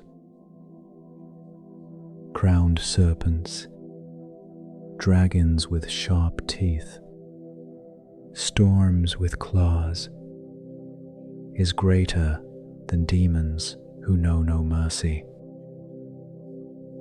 She places her new companion at the head of this terrible army, Kingu, to whom she entrusts the tablets of destiny, the most sacred objects in the cosmos, those that contain the name and future of all beings.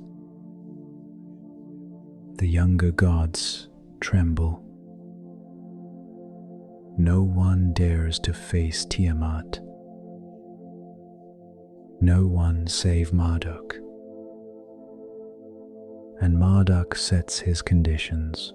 If he fights and wins, he shall be supreme king of all the gods forever. The gods accept, too terrified to negotiate. The cosmic battle between Marduk and Tiamat is one of the most dramatic scenes in all of humanity's mythological literature. Marduk approaches Tiamat with his net, with the four winds he holds in his hands, with the storm and the lightning and the flames. Tiamat opens her mouth to devour him,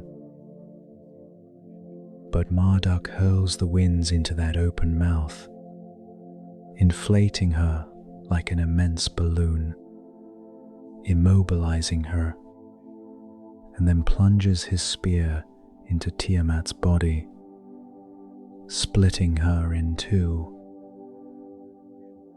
And from the two halves of Tiamat's body, Marduk builds the world. From one half he makes the sky, from the other, the earth. From her eyes flow the Tigris and the Euphrates. From her udders he creates the mountains.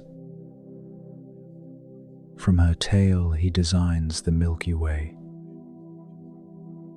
The entire universe, as the Babylonians knew it, was the transformed body of a defeated goddess, a goddess who, in her defeat, became the home of all that exists.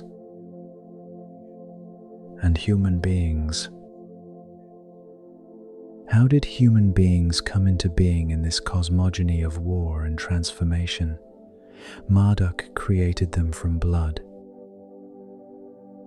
Specifically, from the blood of Kingu, Tiamat's general, executed after the victory.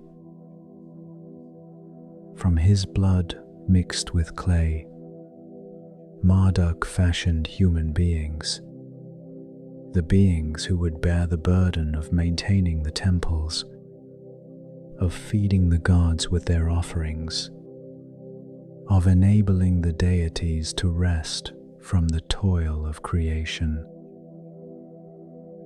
The human beings in the Enuma Elish are born from the sacrifice of a divine being, bearers in their very core of sacred blood, servants, and at the same time special creatures, unique, the only ones capable of honoring the gods with consciousness and free will. There is a harshness in this story that we must not ignore.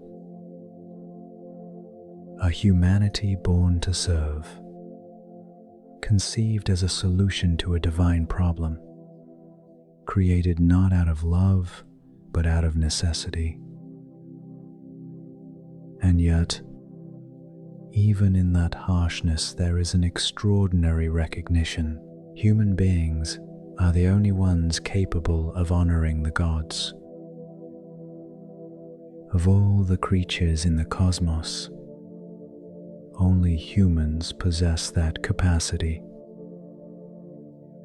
that responsibility, that privilege.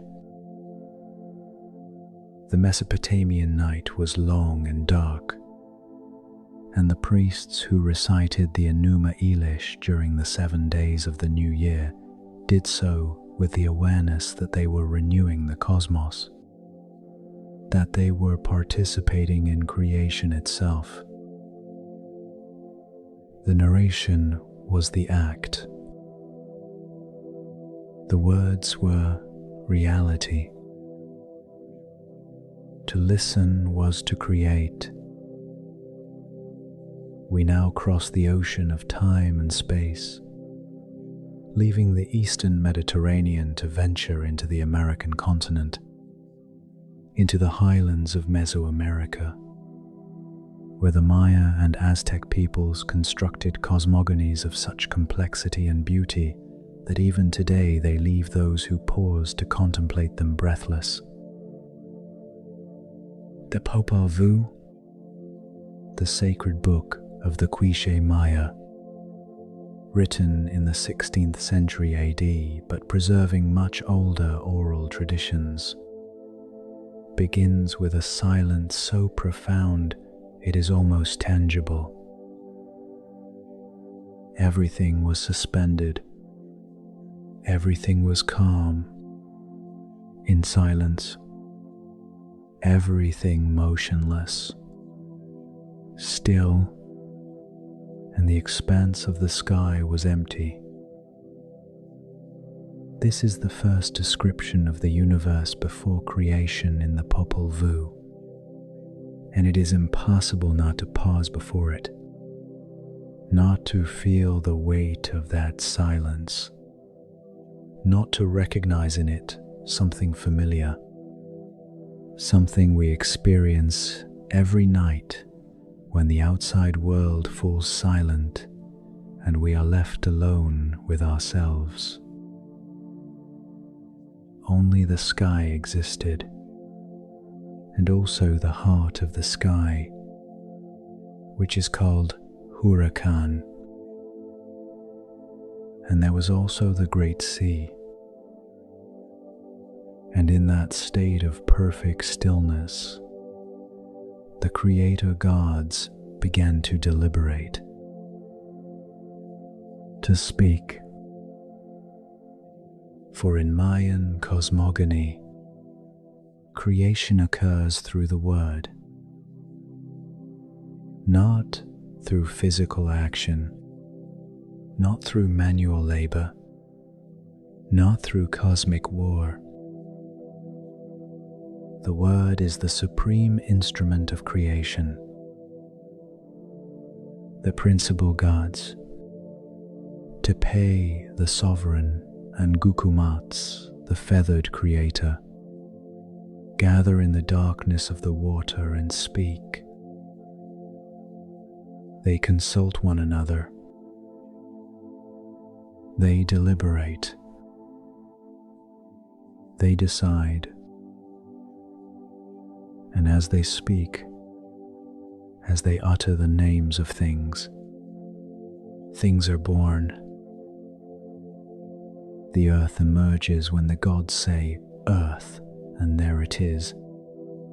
Suddenly, covered in vegetation, inhabited by animals, ready to receive the beings who will honor their creators. But the first attempts to create human beings fail. The gods first create animals, who cannot speak or worship, who merely utter meaningless sounds. Then they try with mud, wet clay, and create beings that dissolve in water, who cannot turn their heads, who have no substance. They destroy them. They try with wood, and the wooden beings are cold inside. They have no blood, sweat, or fat. Their cheeks are dry. Their feet and hands lack firmness. Without flesh, without inner substance. They walk but do not think. They speak but without memory, without purpose, without the ability to remember their creators. The gods destroy them too. They drown them in a colossal rain, and the few who survive become the monkeys that live in the trees, clad in wood, a permanent reminder of a failed experiment. The failure of the gods. There is something strangely comforting in this image too. The creators of the Mayan universe did not get it right on the first attempt. They had to try many times, make mistakes, abandon failed projects, start again. The creation of humanity was not an act of infallible omnipotence, but a process of searching, of trial and error, of divine patience. And finally, the gods succeeded. Perfect human beings, true human beings, according to the Popol Vuh, were created from maize, a mixture of white and yellow maize, blended with pure water drawn from 9 rivers, kneaded by divine hands. From that mixture emerged 4 men, the first parents of humanity.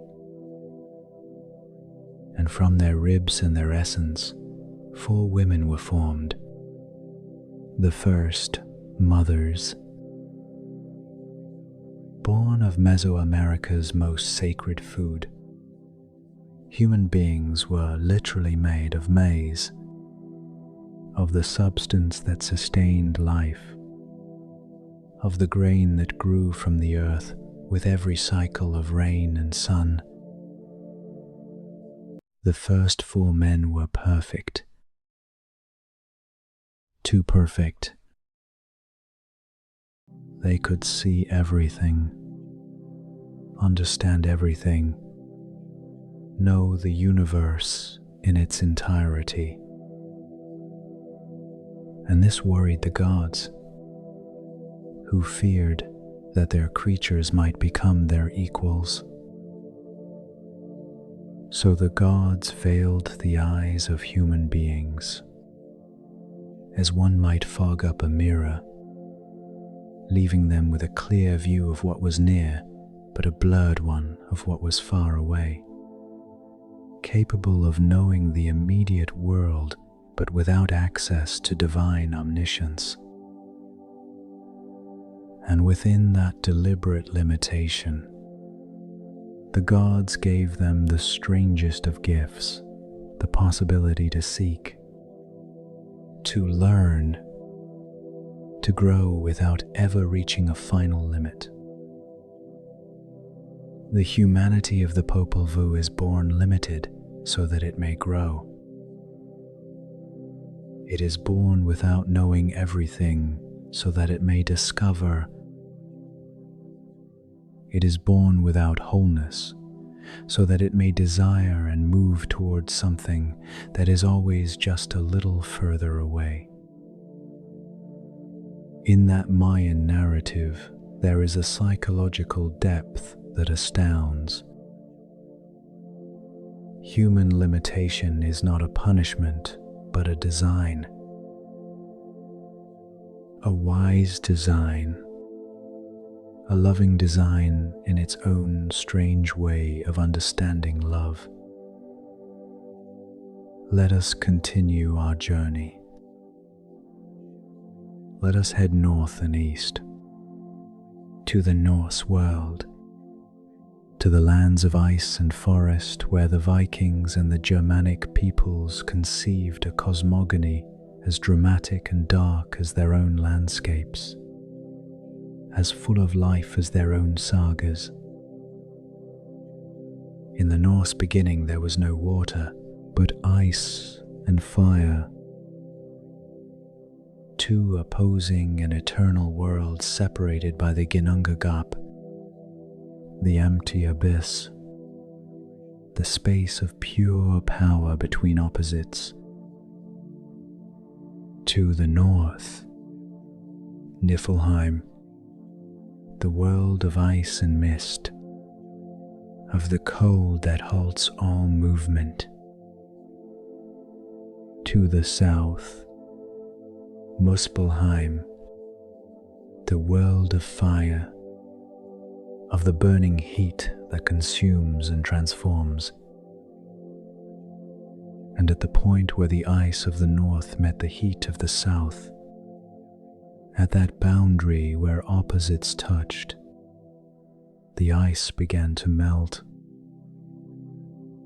and from the thaw emerged Ymir, the first being, the primordial Jotun, the giant who existed before all else. Ymir was not created by anyone. He simply emerged, as all inevitable things emerge, as a consequence of forces that met without having sought each other out. Ymir slept, and whilst he slept, his body sweated,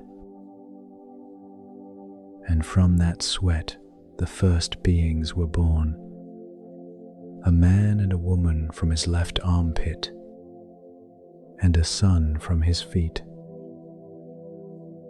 Nordic creation in its most primitive state is an involuntary, unconscious creation that occurs whilst the first being sleeps, unaware that he is creating.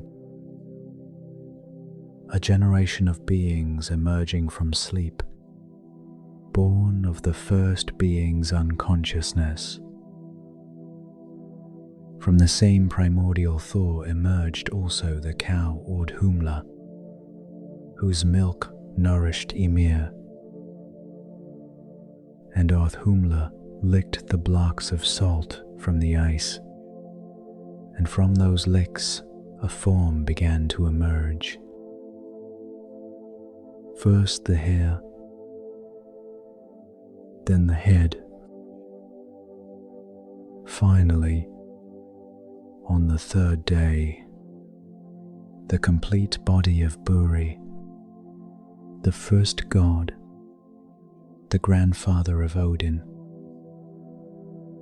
Buri sired Bor, and Bor united with Besla, daughter of the giants, and from that union between the divine lineage and the lineage of the giants were born the three brothers, Odin, Vili and Ve, the three sons of Bor, the three who would change everything.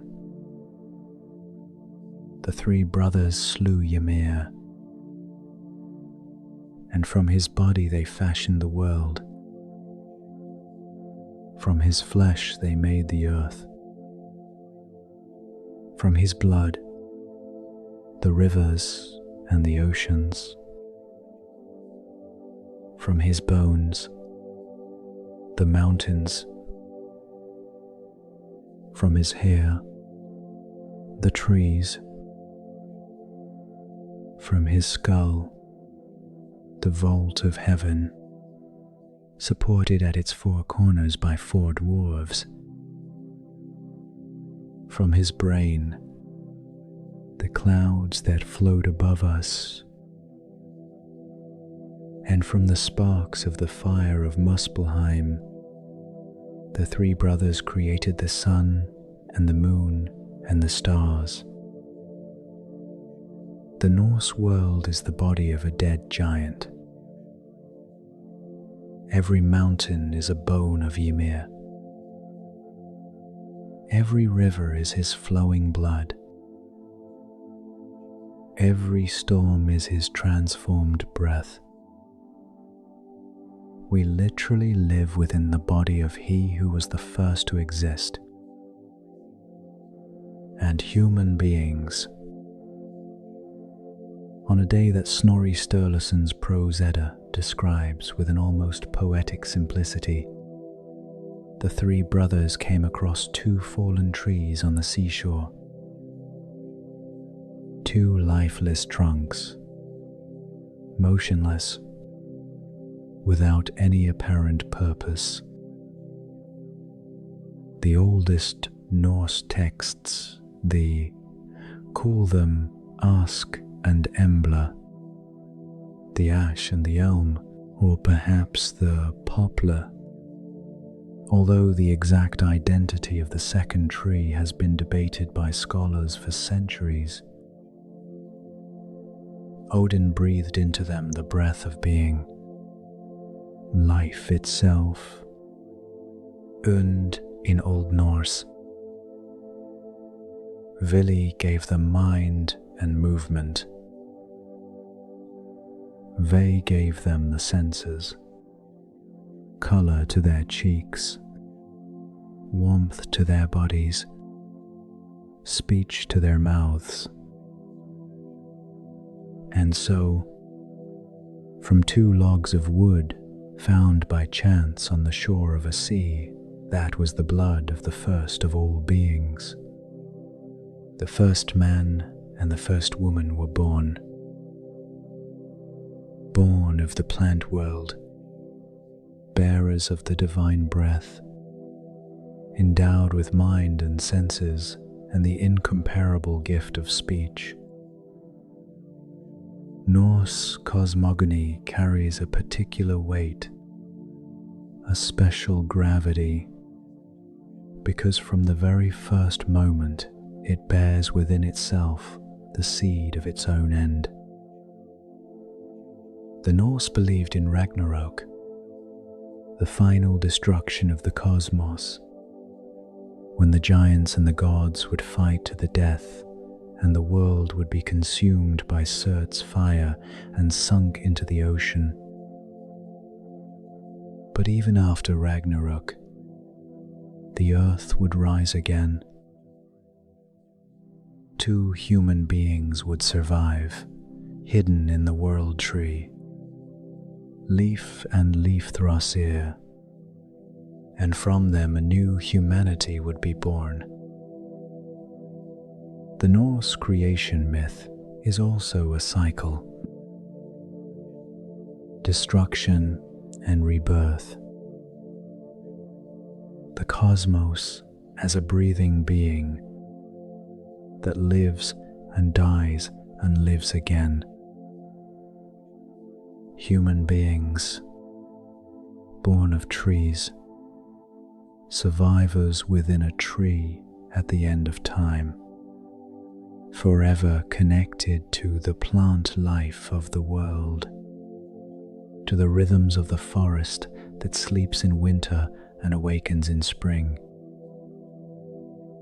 Let yourself be carried away now to the Indian subcontinent, to that land of such profound spiritual and philosophical richness that even today, after thousands of years, we have not yet fully grasped it.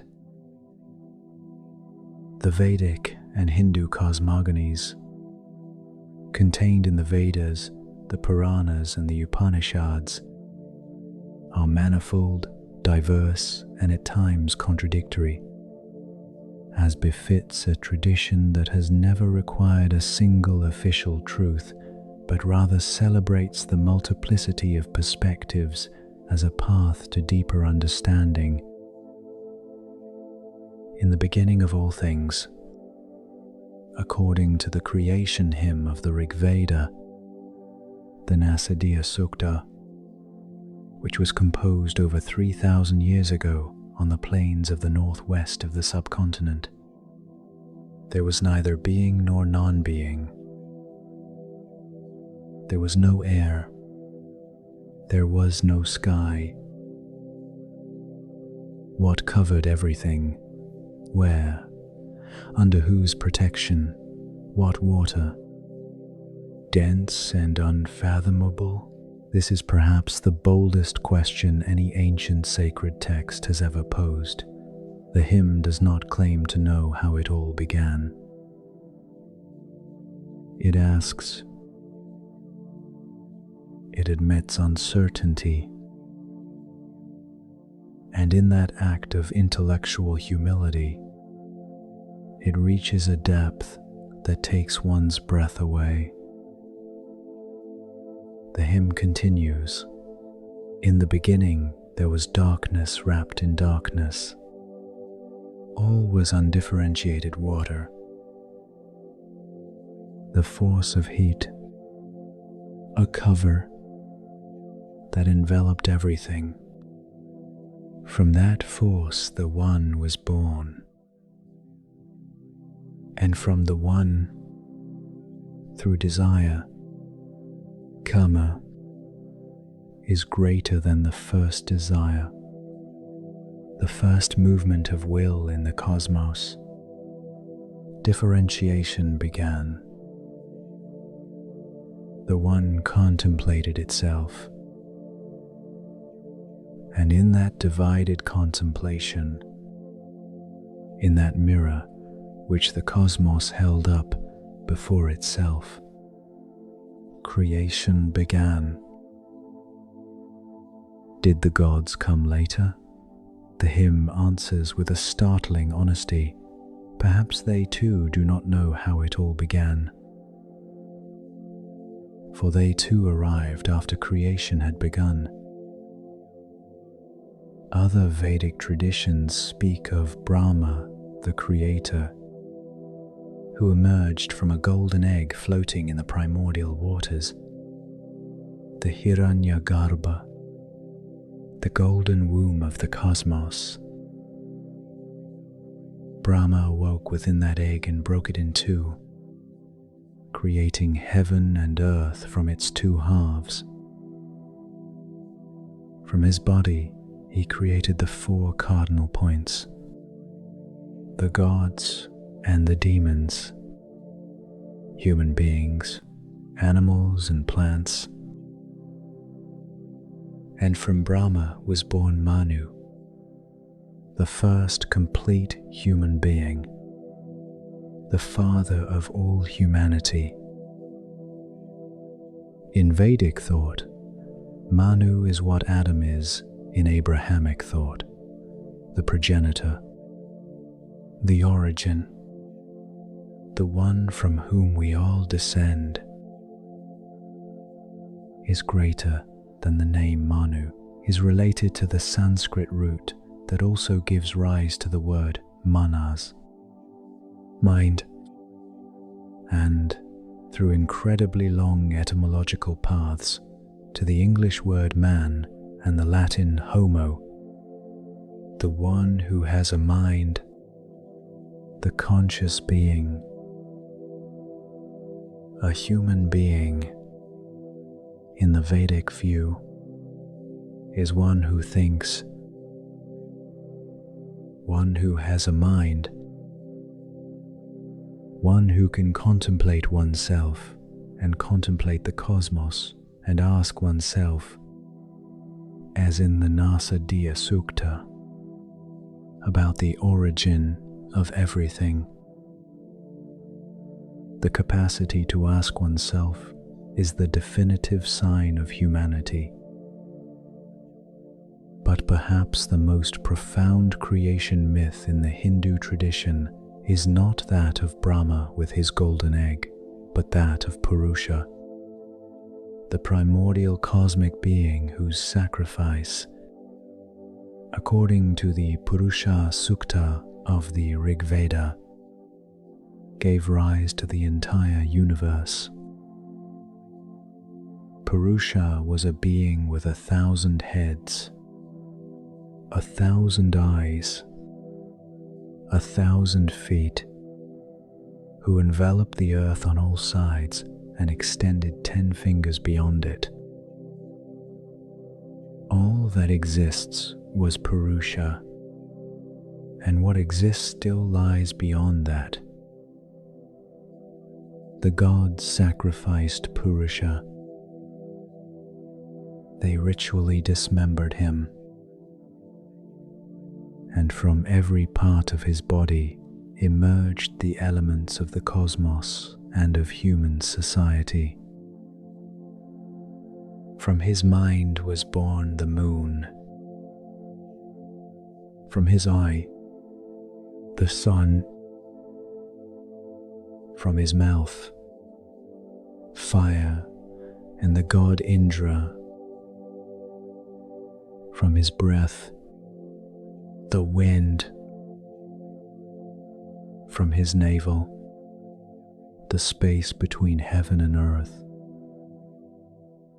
From his feet, the earth. The cosmos as a sacrifice. Creation as a liturgical act.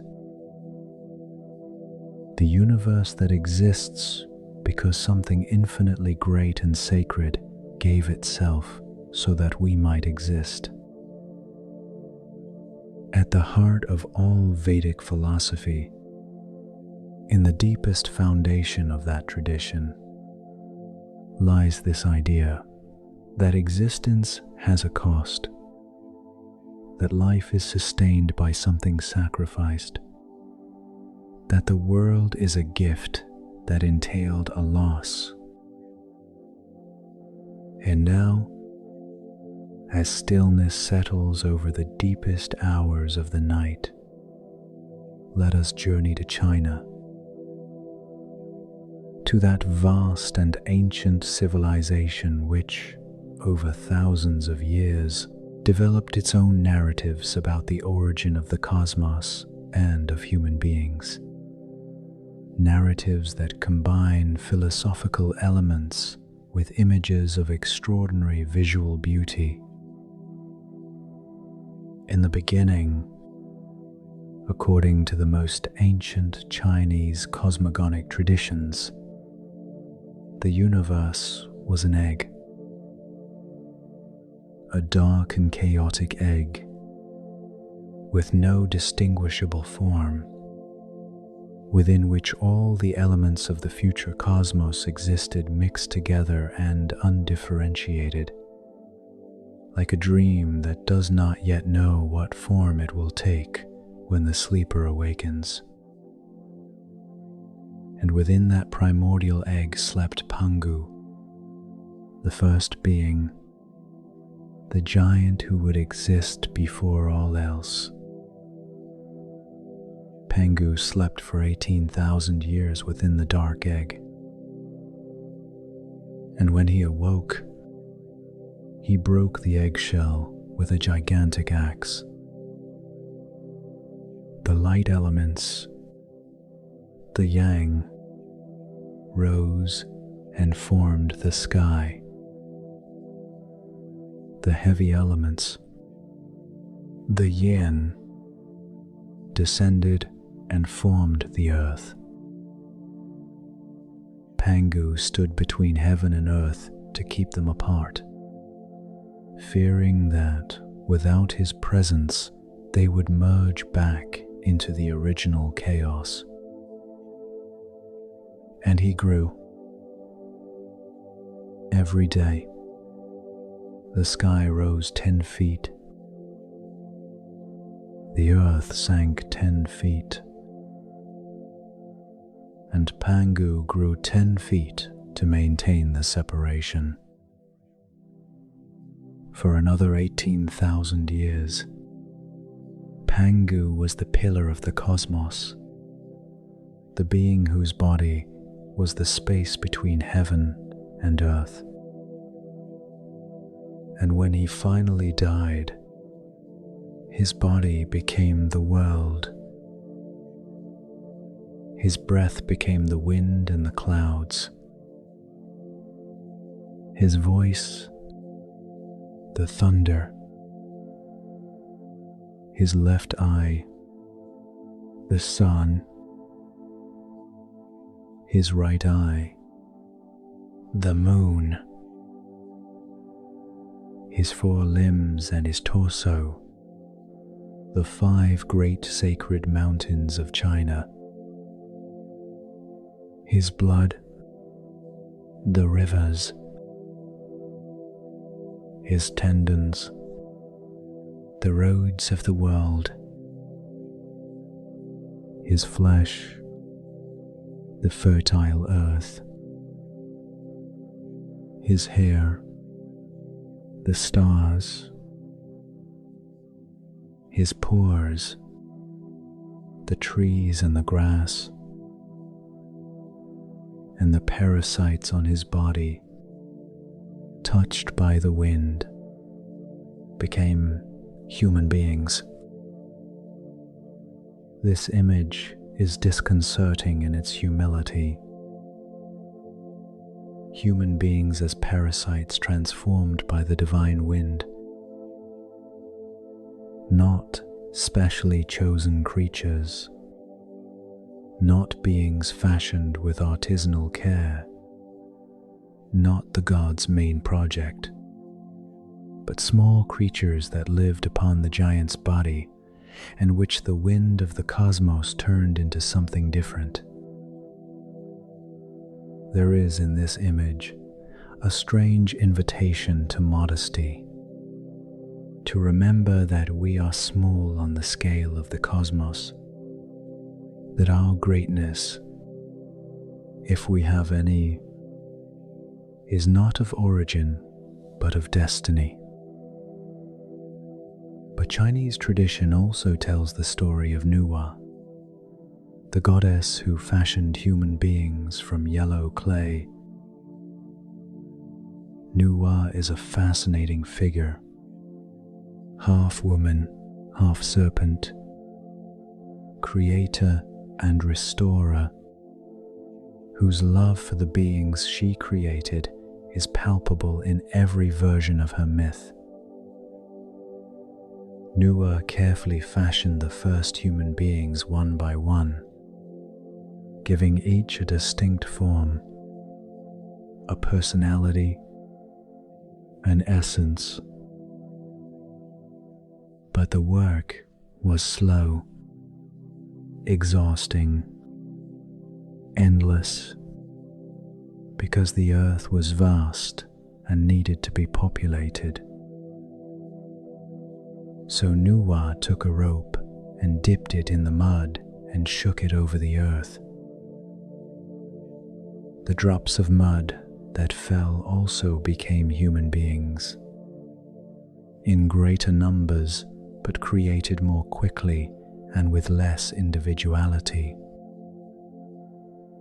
It is said that the human beings created by hand by Nuwa became the nobles and the powerful, whilst those born from the drops of the rope became the common folk. But Nuwa herself loved all her children equally, those molded with patience and those born from the haphazard swing of the rope.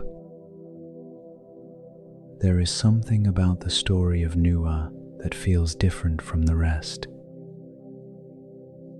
A goddess who works, who gets tired, who must find practical solutions, who is not omnipotent but resourceful. a creator who has limitations and overcomes them with creativity. A cosmic mother who perhaps prefers quality over quantity, but who understands that life needs quantity too. That the world needs to be filled, even if not all its inhabitants have been fashioned with the same individual attention.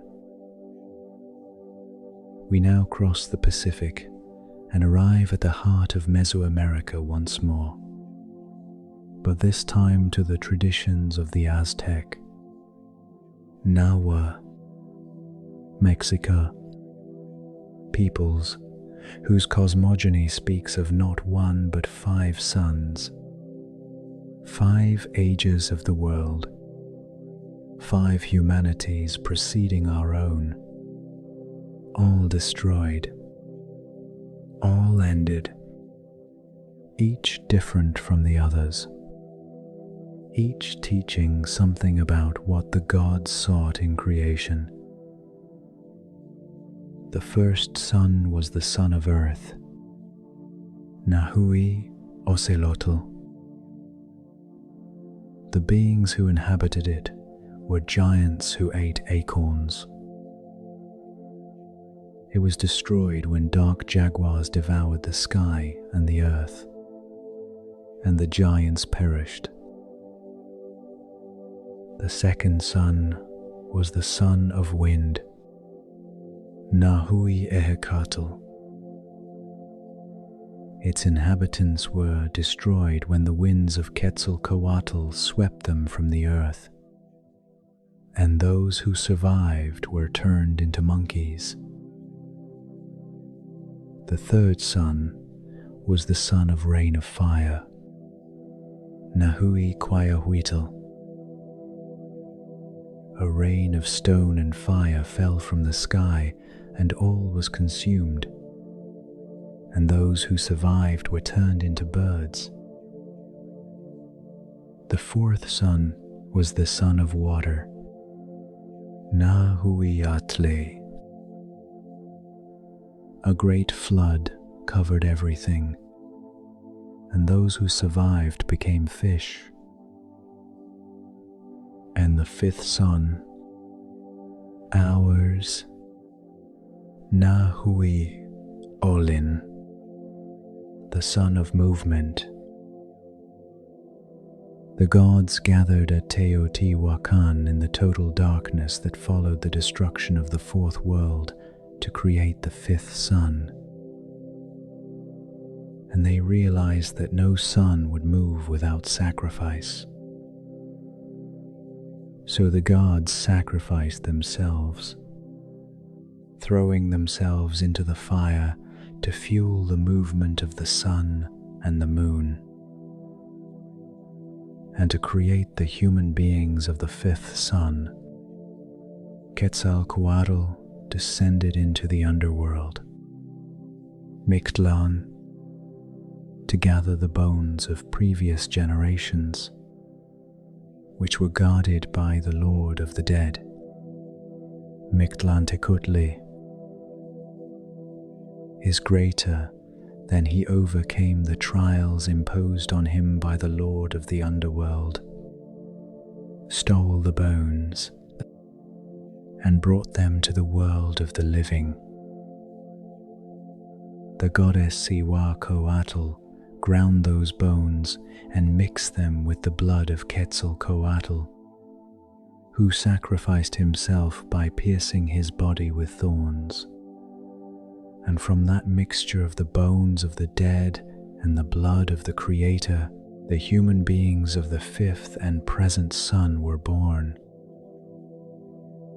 Aztec humanity was born from the dead, from the remains of those who existed before, animated by the blood of the Creator. We are the result of everything that came before us. We carry within our bones the history of 4 previous humanities, of 4 suns that shone and went out, of 4 experiments of the cosmos that did not reach their final destination. We are the fifth attempt, the present one, the one that lives under the sun of movement, that moves because the gods sacrificed themselves to make it possible. And the Aztecs believed that this sun too might go out, that the world might end. That continuous sacrifice was necessary to maintain the movement of the cosmos, to ensure that the fifth sun continued to shine, that present-day humanity might have a tomorrow. In that belief, however terrible it may seem to us, there is a profound understanding of the fragility of all that exists, of the need to participate actively in the maintenance of the cosmos, that nothing is automatic or guaranteed, that existence requires effort and devotion. Now let the world grow still. Let the images of gods and giants and primordial monsters settle gently like gold dust at the bottom of a tranquil river. For there are other creation myths, gentler, more intimate, closer to the human heart in its most vulnerable form. The traditions of the indigenous peoples of Australia speak of the Dreamtime, the Alcharinga in some languages, that primordial time which was not before the present but coexists with it in another dimension of reality. In the Dreamtime, the ancestral beings traveled across a land that had not yet taken definite form, and as they walked, as they sang, as they moved, they created the mountains and the rivers and the valleys and the plains. The paths they followed became the dreaming paths, the invisible lines that run across the continent and which the initiated can still follow today. Human beings were created by the ancestors as extensions of themselves, as parts of an ongoing creation that did not end at some distant point in time, but continues to unfold right now. In every stone, in every tree, in every animal, in every person who walks upon the earth and honors it with their conscious presence. Creation was not a past event. It is a present process. The world continues to be created, and every human being is part of that ongoing creation. In some traditions of the indigenous peoples of North America, humans emerge from within the earth. They ascended through successive layers of the world, each layer with its own characteristics, its own challenges, its own teachings, until finally reaching this world on the surface, the fourth world or the fifth world, depending on the specific tradition, the world in which we live. This image of the human being emerging from the earth, rising from the depths towards the light, has a strange and intense resonance. We are beings who came from below, that we were born from the inner darkness of the world, that the earth is not only where we tread, but from whence we come, the womb from which we emerge. And that transforms our relationship with the ground that sustains us. with the rock and the mud and the clay, with that dark and fertile matter from which we too are born. And there is one more story we must hear tonight, for it would be impossible to speak of creation myths and the emergence of humanity without pausing to consider the tradition of Genesis, the narrative of the sacred texts that form the basis of Judaism, Christianity, and Islam, the most influential cosmogony in Western history over the last 3,000 years. In the beginning, God created the heavens and the earth was formless and empty, and darkness lay over the face of the deep. And the Spirit of God was hovering over the face of the waters. This opening is of an imposing simplicity. One God, one will, a universe that did not exist and then came into being. Without cosmic war, without sacrifice, without a mixture of pre-existing elements.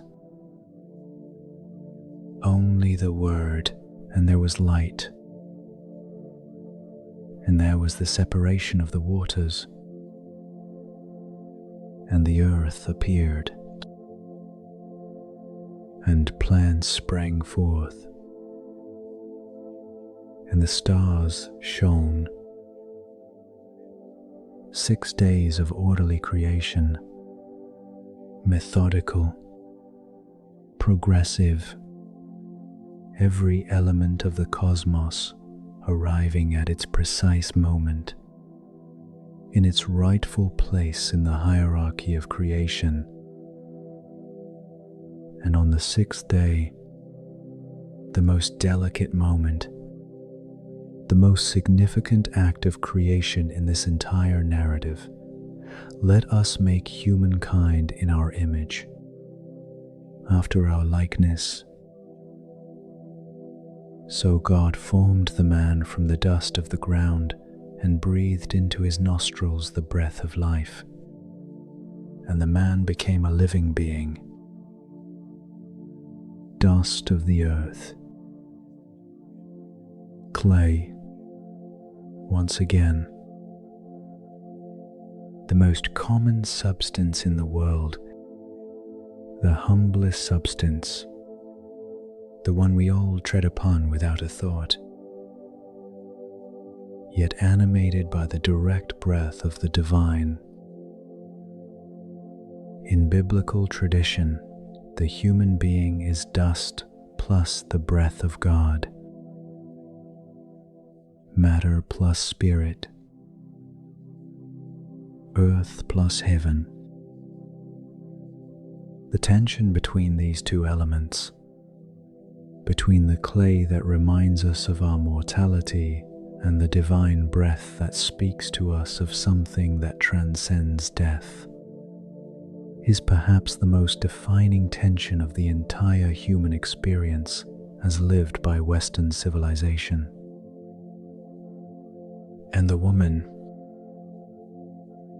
Eve, the mother of all the living, whose name in Hebrew, Hawa, is connected with life itself,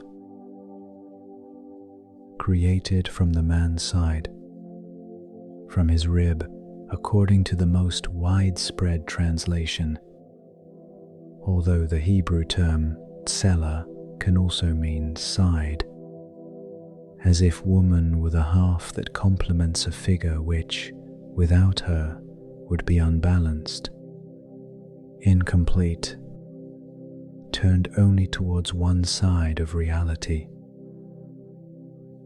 The Garden of Eden, with its trees and rivers and animals and perpetual light, is one of the most powerful archetypes in the entire human imagination. the place where human beings lived in perfect harmony with their Creator, without shame, without pain, without knowledge of good and evil. And the serpent, tempting them with the fruit of the tree of knowledge. In the fall, the moment when everything changes, the instant when human beings gain knowledge and lose their innocence. The expulsion from Eden is not merely a creation myth. It is a meditation on what it means to know, on the price of consciousness, on the fact that to know is to suffer, that to see clearly includes seeing one's own mortality, that full humanity comes at a cost. And yet, even in the expulsion, there is an implicit promise. The human beings who leave the garden carry within them the breath of the Creator. They carry in their dust the image and likeness of the divine.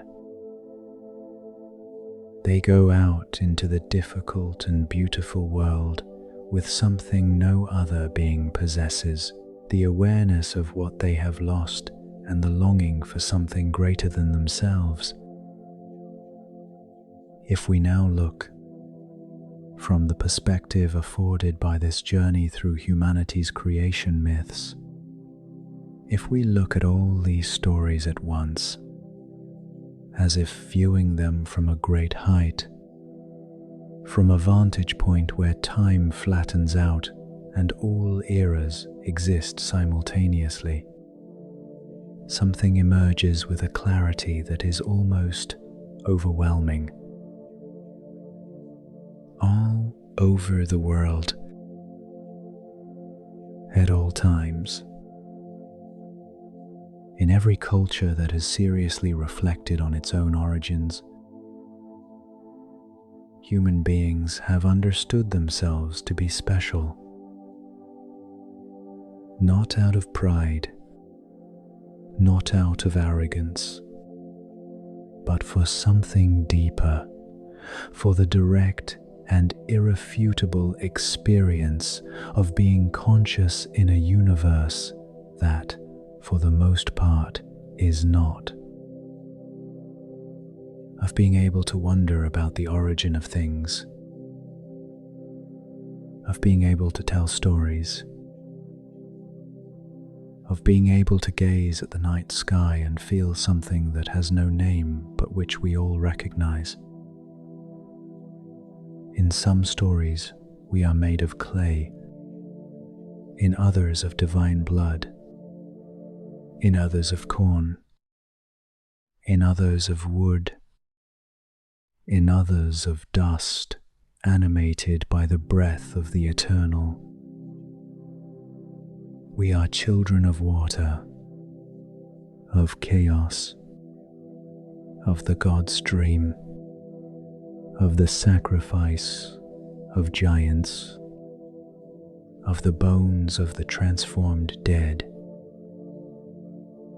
We are the accident that became inevitable, the experiment that finally worked, the creation that the creators themselves gaze upon with wonder and sometimes with fear. And in all these stories there is a moment that repeats itself without exception. The moment when human beings receive the breath of life, the soul, consciousness, the spirit, the ka, the manas, the Atman, that invisible element that transforms matter into a conscious being. All creation myths have that sacred moment when clay becomes a person. A.E. when the lifeless body opens its eyes and sees, and in seeing, becomes something the universe had never seen before. That moment is ours. That moment is us. The night deepens. The constellations follow their slow, ancient path across the horizon. Thousands of years ago, the priests of Heliopolis gazed upon those very same stars and spoke of Ra. The poets of the Rig Veda looked upon them and asked who had placed them there. The ancient Mayans traced the paths of the gods upon them. The Norse skalds named them and saw in them the fallen warriors. And we, on this night, which is every night, at this moment, which is part of the long chain of all the moments that have gone before us, look at them too. Even if with our eyes closed, even if from inside a room in a city lit up, because the stars do not need to be seen to be there, and the myths that human beings wove around them do not need to be consciously remembered to live somewhere within who we are. We are the result of all cosmic experiments. We are the dust that the breath of something greater brought to life. We are the corn and the clay and the blood of the giants and the bones of past humankinds. We are the fifth creation and the first and the last. We are the question the cosmos asks itself when it wishes to understand itself. And tonight, as sleep arrives with its ancient gentleness, as consciousness retreats to that space where the gods too rest, we carry with us this truth that need not be understood to be felt, that we are not alone in the universe, that the universe knows us, that we were awaited, even if only in the dream of a god who did not even know he was sleeping, that we belong here. Rest now. The world will continue to create itself whilst you sleep. The stars will continue on their paths. The rivers will remain the blood of the primordial giants. And tomorrow, when the sun crosses the sky once more, the cosmos will have been renewed once again, just as it has been renewed with every dawn since the first divine words broke the silence of the beginning. Sleep. You are part of all this. You always have been. Release the tension in your forehead. Relax the muscles around your eyes. Let your arms rest completely, heavy and warm at either side of your body. Your breath now flows naturally, like gentle waves lapping at the shore and receding effortlessly. The stories you have heard tonight slowly fade away, becoming distant whispers that you no longer need to follow. If this journey through time has served you well, you can support this space by liking, subscribing, or sharing your thoughts in the comments. That way, more people seeking rest may find refuge here. And if you are still awake, there is another story waiting in silence, ready to guide you deeper into sleep. But for now, let the voices of the past fade gently away. Let the names, dates, and events melt into the mist of the night's oblivion.